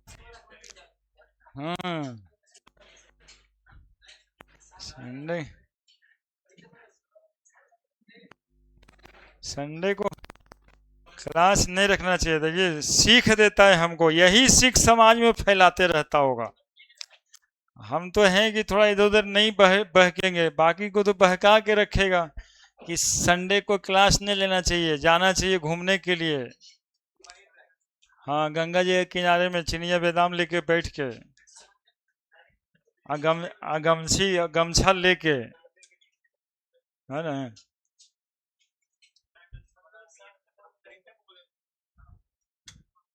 हाँ, तो वहाँ तो वही जल्दी जल्दी से कितना सारा काम इस इतना दूर में किया गया, कितना समझाए हैं। एक बार फिर समझाएंगे हम, फिर थ्योरी लिखेंगे।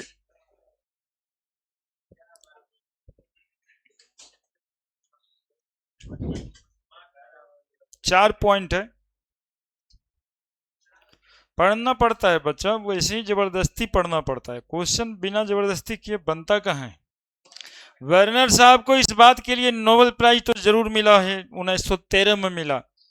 1919 में भाई साहब गए, 1913 में नोबेल प्राइज मिला। इस मॉडर्न इनऑर्गेनिक केमिस्ट्री के फादर कहलाते हैं वर्नर साहब। यही है जो कि कंपाउंड खोजे, और पूरा इन्होंने बाइफरकेट कर दिया इसको। बहुत दिन लोग गलत पढ़ा कि ये डबल साल्ट है। बड़े जगह दे करके बढ़िया से लिखे हैं ना। ये क्वेश्चन है कि इसका कंपाउंड ये है, ये सिल्वर नाइट्रेट के साथ रिएक्ट करता है, 3 मोलेजिसियल बनाता है, बताइए कि इसका फार्मूला क्या होगा। तो एक फार्मूला लिख के ही दूसरा फार्मूला पूछता है इसमें। तो ये जो है करेक्टली लिखा नहीं गया, करेक्टली ये वाला है ना? तो एक्सपेरिमेंट क्या था? हो गया वर्नर साहब का experiment. Werner experiment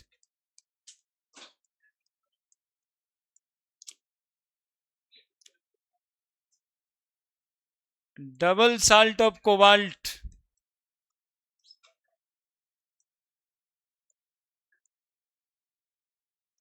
having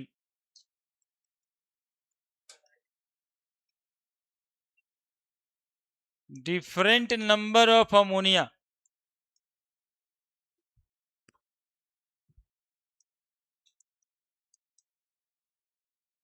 and with chlorine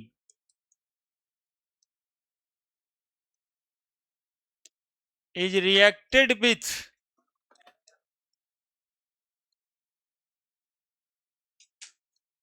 excess of silver nitrate, reacted with excess of silver nitrate। ये एक्सपेरिमेंट था। During this reaction Werner observe that different number of mole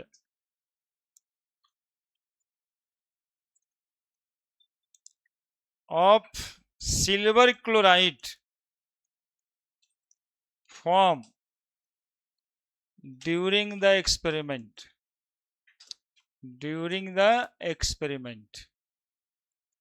बहुत ही इंपॉर्टेंट है ना। बढ़िया वाला बोर्ड से लेकर के मेंस तक, नीट तक, सब जगह पूछा हुआ सवाल है। और तो और इसको मोल कंसेप्ट से जोड़ देता है ना। इसको मोल कंसेप्ट से भी जोड़ देता है कि क्या मोल ये कंपाउंड लिया जाएगा।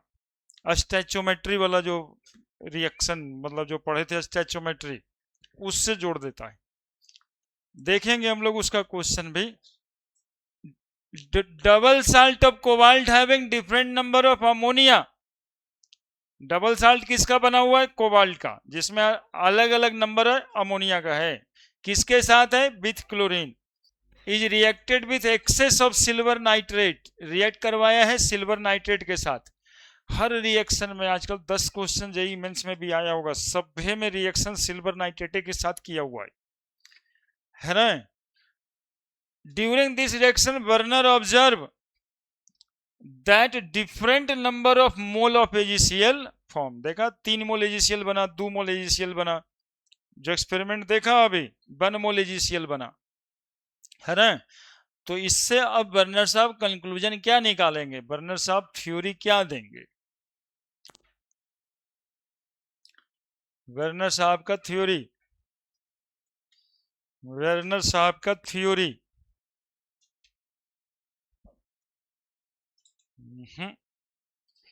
नहीं हो सकता।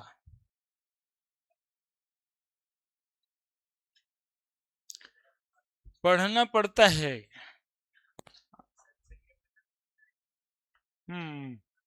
हाँ, ये तो उनके तरफ से चिंता जायज है, लेकिन जैसे ही तुम बताओगे कि सर केमिस्ट्री वाले सर पढ़ा ही रहे थे, अंदर से खुश होंगे, अरे वाह। हो सकता है कि हमको बुलाया भी जाए कि सर आप बहुत मेहनत कर रहे हैं। हाँ, हाँ। चलिए आगे बढ़े, बर्नर थ्योरी लिखें। Double salt of cobalt having different number of ammonia and chlorine is reacted with access of silver nitrate. किसके साथ रिएक्शन करवाया? सिल्वर नाइट्रेट के साथ। क्या देखे? तो different number of A G C L form हो रहा था, है ना। बड़े सब में Cl3 ही था, देखा था तुम लोग, है ना। देखने वाली ये बात थी ना एक्सपेरिमेंट में कि सब कोबाल्ट में Cl3 ही था, लेकिन Ag के साथ अलग अलग नंबर फॉर्म हो रहा था। तो बदल क्या रहा था? अमोनिया का नंबर बदल रहा था। 6 अमोनिया था, 5 अमोनिया था, 4 अमोनिया था। उसके वजह से Cl कम निकल रहा था। नहीं देखा? अरे नंबर कम किसका था? नंबर घट रहा था अमोनिया का, और निकल कौन नहीं रहा था? गजीब बात है भाई। नंबर घट रहा था अमोनिया का, और सॉल्यूशन में बाहर नहीं निकल रहा था कौन? जितना ही घटा रहे थे उतना Cl अंदर रह रहा था। देखो ना एक बात, जब एगो अमोनिया घटाए एगो Cl अंदर रह गया, 2 ठो अमोनिया घटाए, 2 अमोनिया घटाए ऊपर से, 2 गो Cl अंदर रह गया। हो ये रहा था। इससे वर्नर साहब कहते हैं कि सेंट्रल एटम को, सेंट्रल मेटल एटम को 2 टाइप का वैलेंसी होता है, एक प्राइमरी वैलेंसी और एक सेकेंडरी वैलेंसी। पहला थ्योरी, वर्नर्स थ्योरी।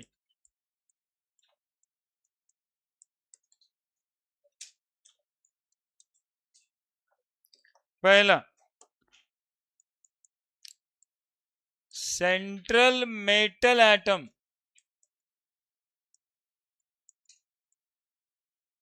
shows सोच गया has two type of linkage, linkage को ही वैलेंसी बता रहे हैं। As primary valency and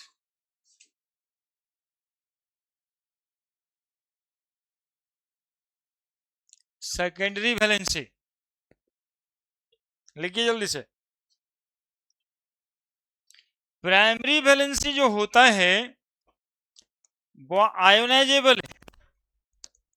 primary valency satisfy with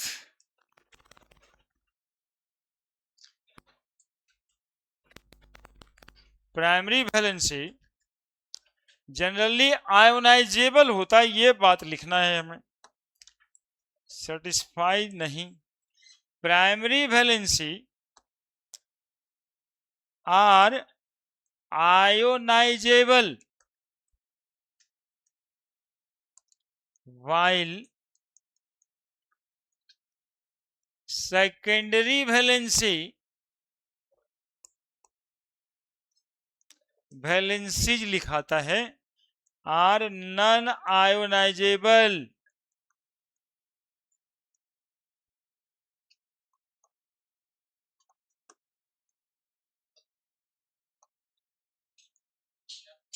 primary valencies are ionizable while secondary valencies are non ionisable.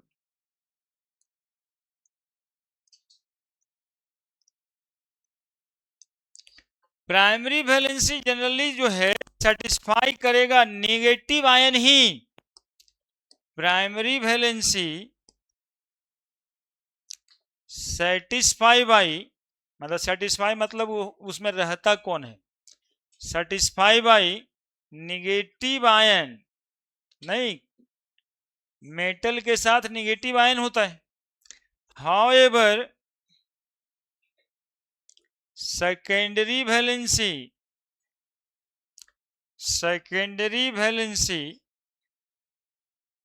satisfy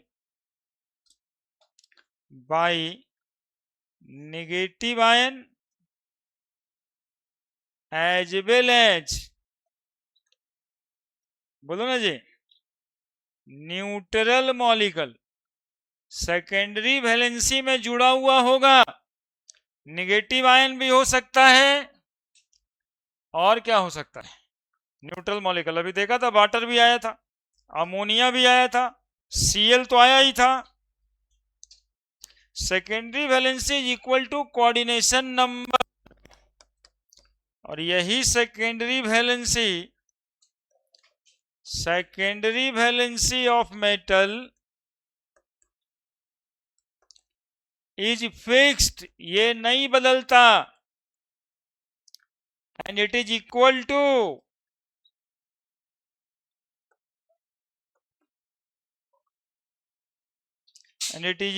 to coordination number. बस इतना simple बात ही है। सेकेंडरी वैलेंसी फिक्स्ड होता है और किसके बराबर, कोऑर्डिनेशन नंबर के बराबर ही होता है। कोऑर्डिनेशन नंबर बता ही दिए है ना।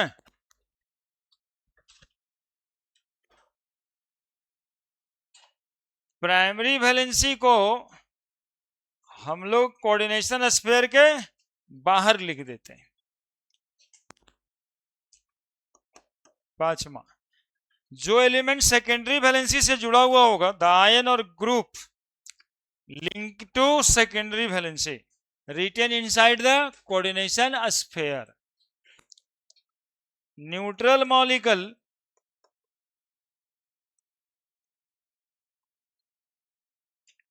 और आयन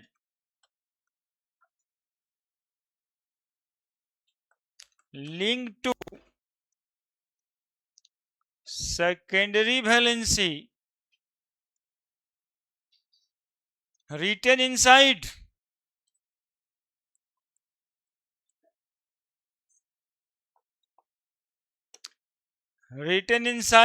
coordination sphere.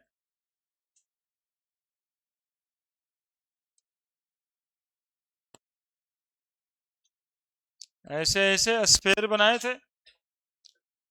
हो गया खत्म। ये 5 गो बात है बर्नर थ्योरी में। 1 2 3 4 5। अरे याद हो गया होगा ये सब, अभी जो थ्योरी बताया उससे। नहीं याद हुआ? अरे बोलो ना, नहीं याद हुआ तो बोलो, नहीं याद हुआ तो। नहीं हुआ? रुको याद कराते हैं।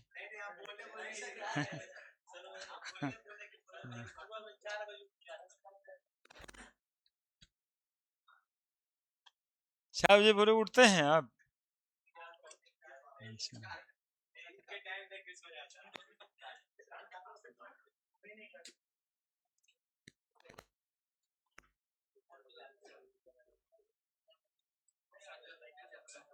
और हो गया हो गया। अरे यहाँ पर बैठने में मन नहीं लग रहा यार।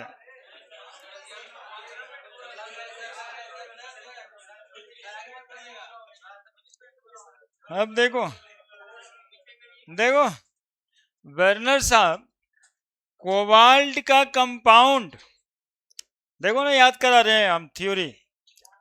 कोबाल्ट का कंपाउंड अमोनिया के साथ और क्लोरीन के साथ डिफरेंट नंबर में ले करके किसके साथ गर्म किया?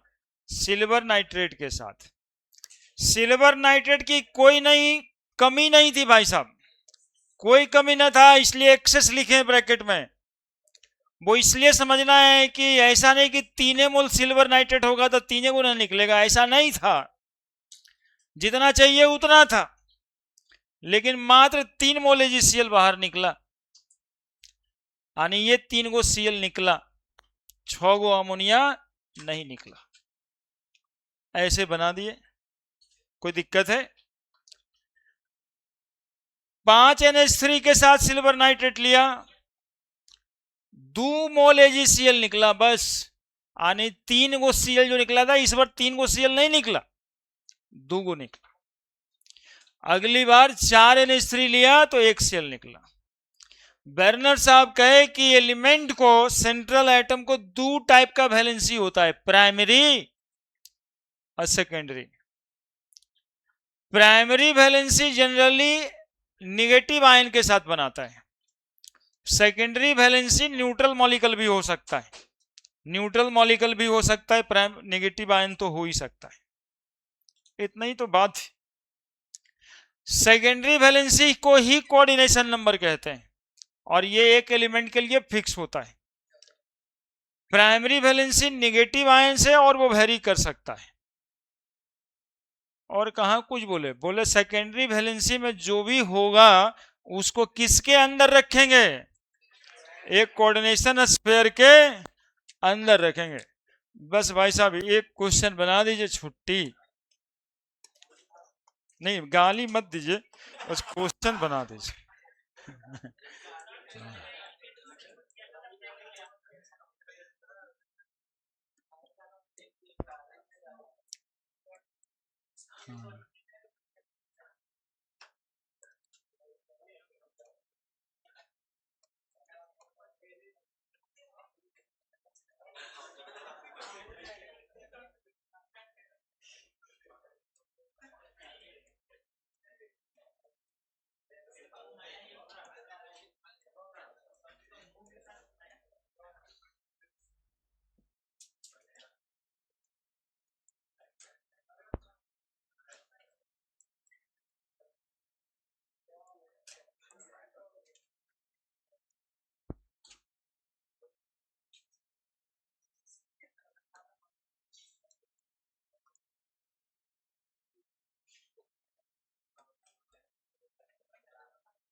इसको लिखते जाइए तुरंत तुरंत, ये ना कि समझाने लगेंगे तब आप लिखिएगा, ऐसा नहीं कीजिएगा।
लिखे पहले इसको अच्छे से, अनबना मन नहीं करते हुए, मतलब अच्छे से।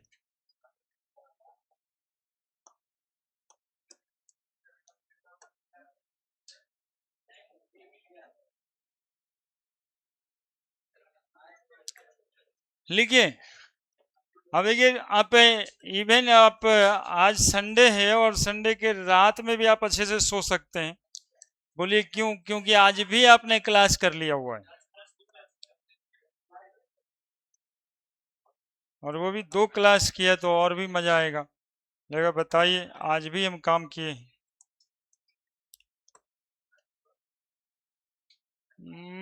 तंग कर देता है कभी कभी। बहुत ही अच्छा सवाल है। अकेले ये सवाल कम से कम 10 जेई के सवाल को बनाएगा। 10 क्वेश्चन बैंक में पढ़ा है। इसी का इतना बड़ा स्टेटमेंट, इतना उस क्वेश्चन पेपर पे देखता होगा 6-6, 7-7 लाइन में एक बड़ा क्वेश्चन बन जाता है। वो भी कल अगले दिन हम अब लेकर के उसको आएंगे कि वो कैसे पूछ रहा है यही सवाल को। भाई साहब सवाल देख के बच्चा को डर लग जाता है, इतना बड़ा लिखा रहता है, पूरा एक्सपेरिमेंट लिखना रहता है उसको, इतना सब बात एक क्वेश्चन में लिखना है। और तब पूछता है कि कंपाउंड का फार्मूला बताइए कि कैसे लिखा जाएगा। सवाल तो मेन वही है कि इसको हम कैसे लिखेंगे। बाकी ये सवाल जो अभी है यहाँ पे है,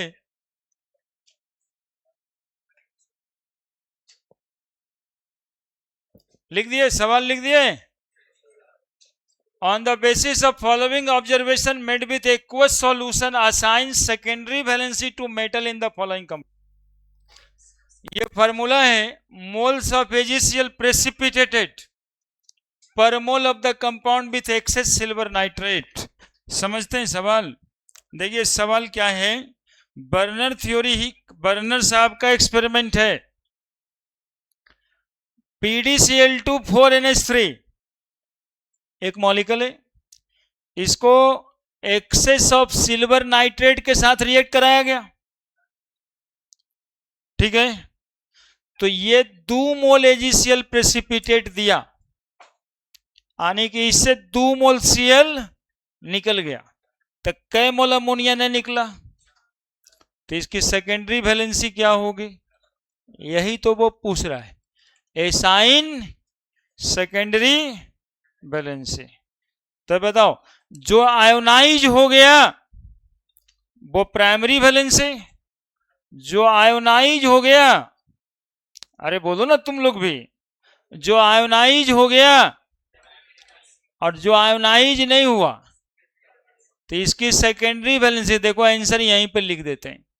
इसकी सेकेंडरी वैलेंसी कितनी? 4, प्राइमरी वैलेंसी 2, यही तो पढ़ा है।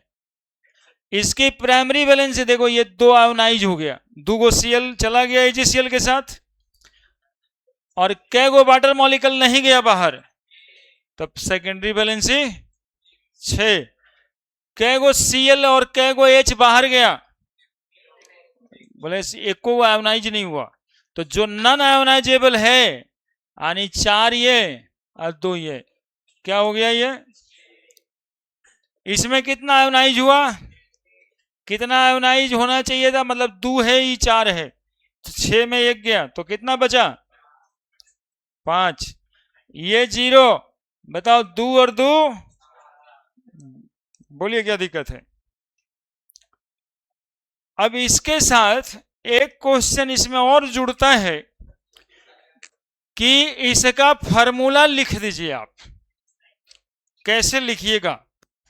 तो अभी अभी पढ़े हम लोग ना कि जो आयोनाइजेबल है उसको बाहर, जो नॉन आयोनाइजेबल है उसको अंदर। तो पीडी 2 गो Cl बाहर हो गया, NH3 होल4, अब बाहर क्या लिख लेंगे?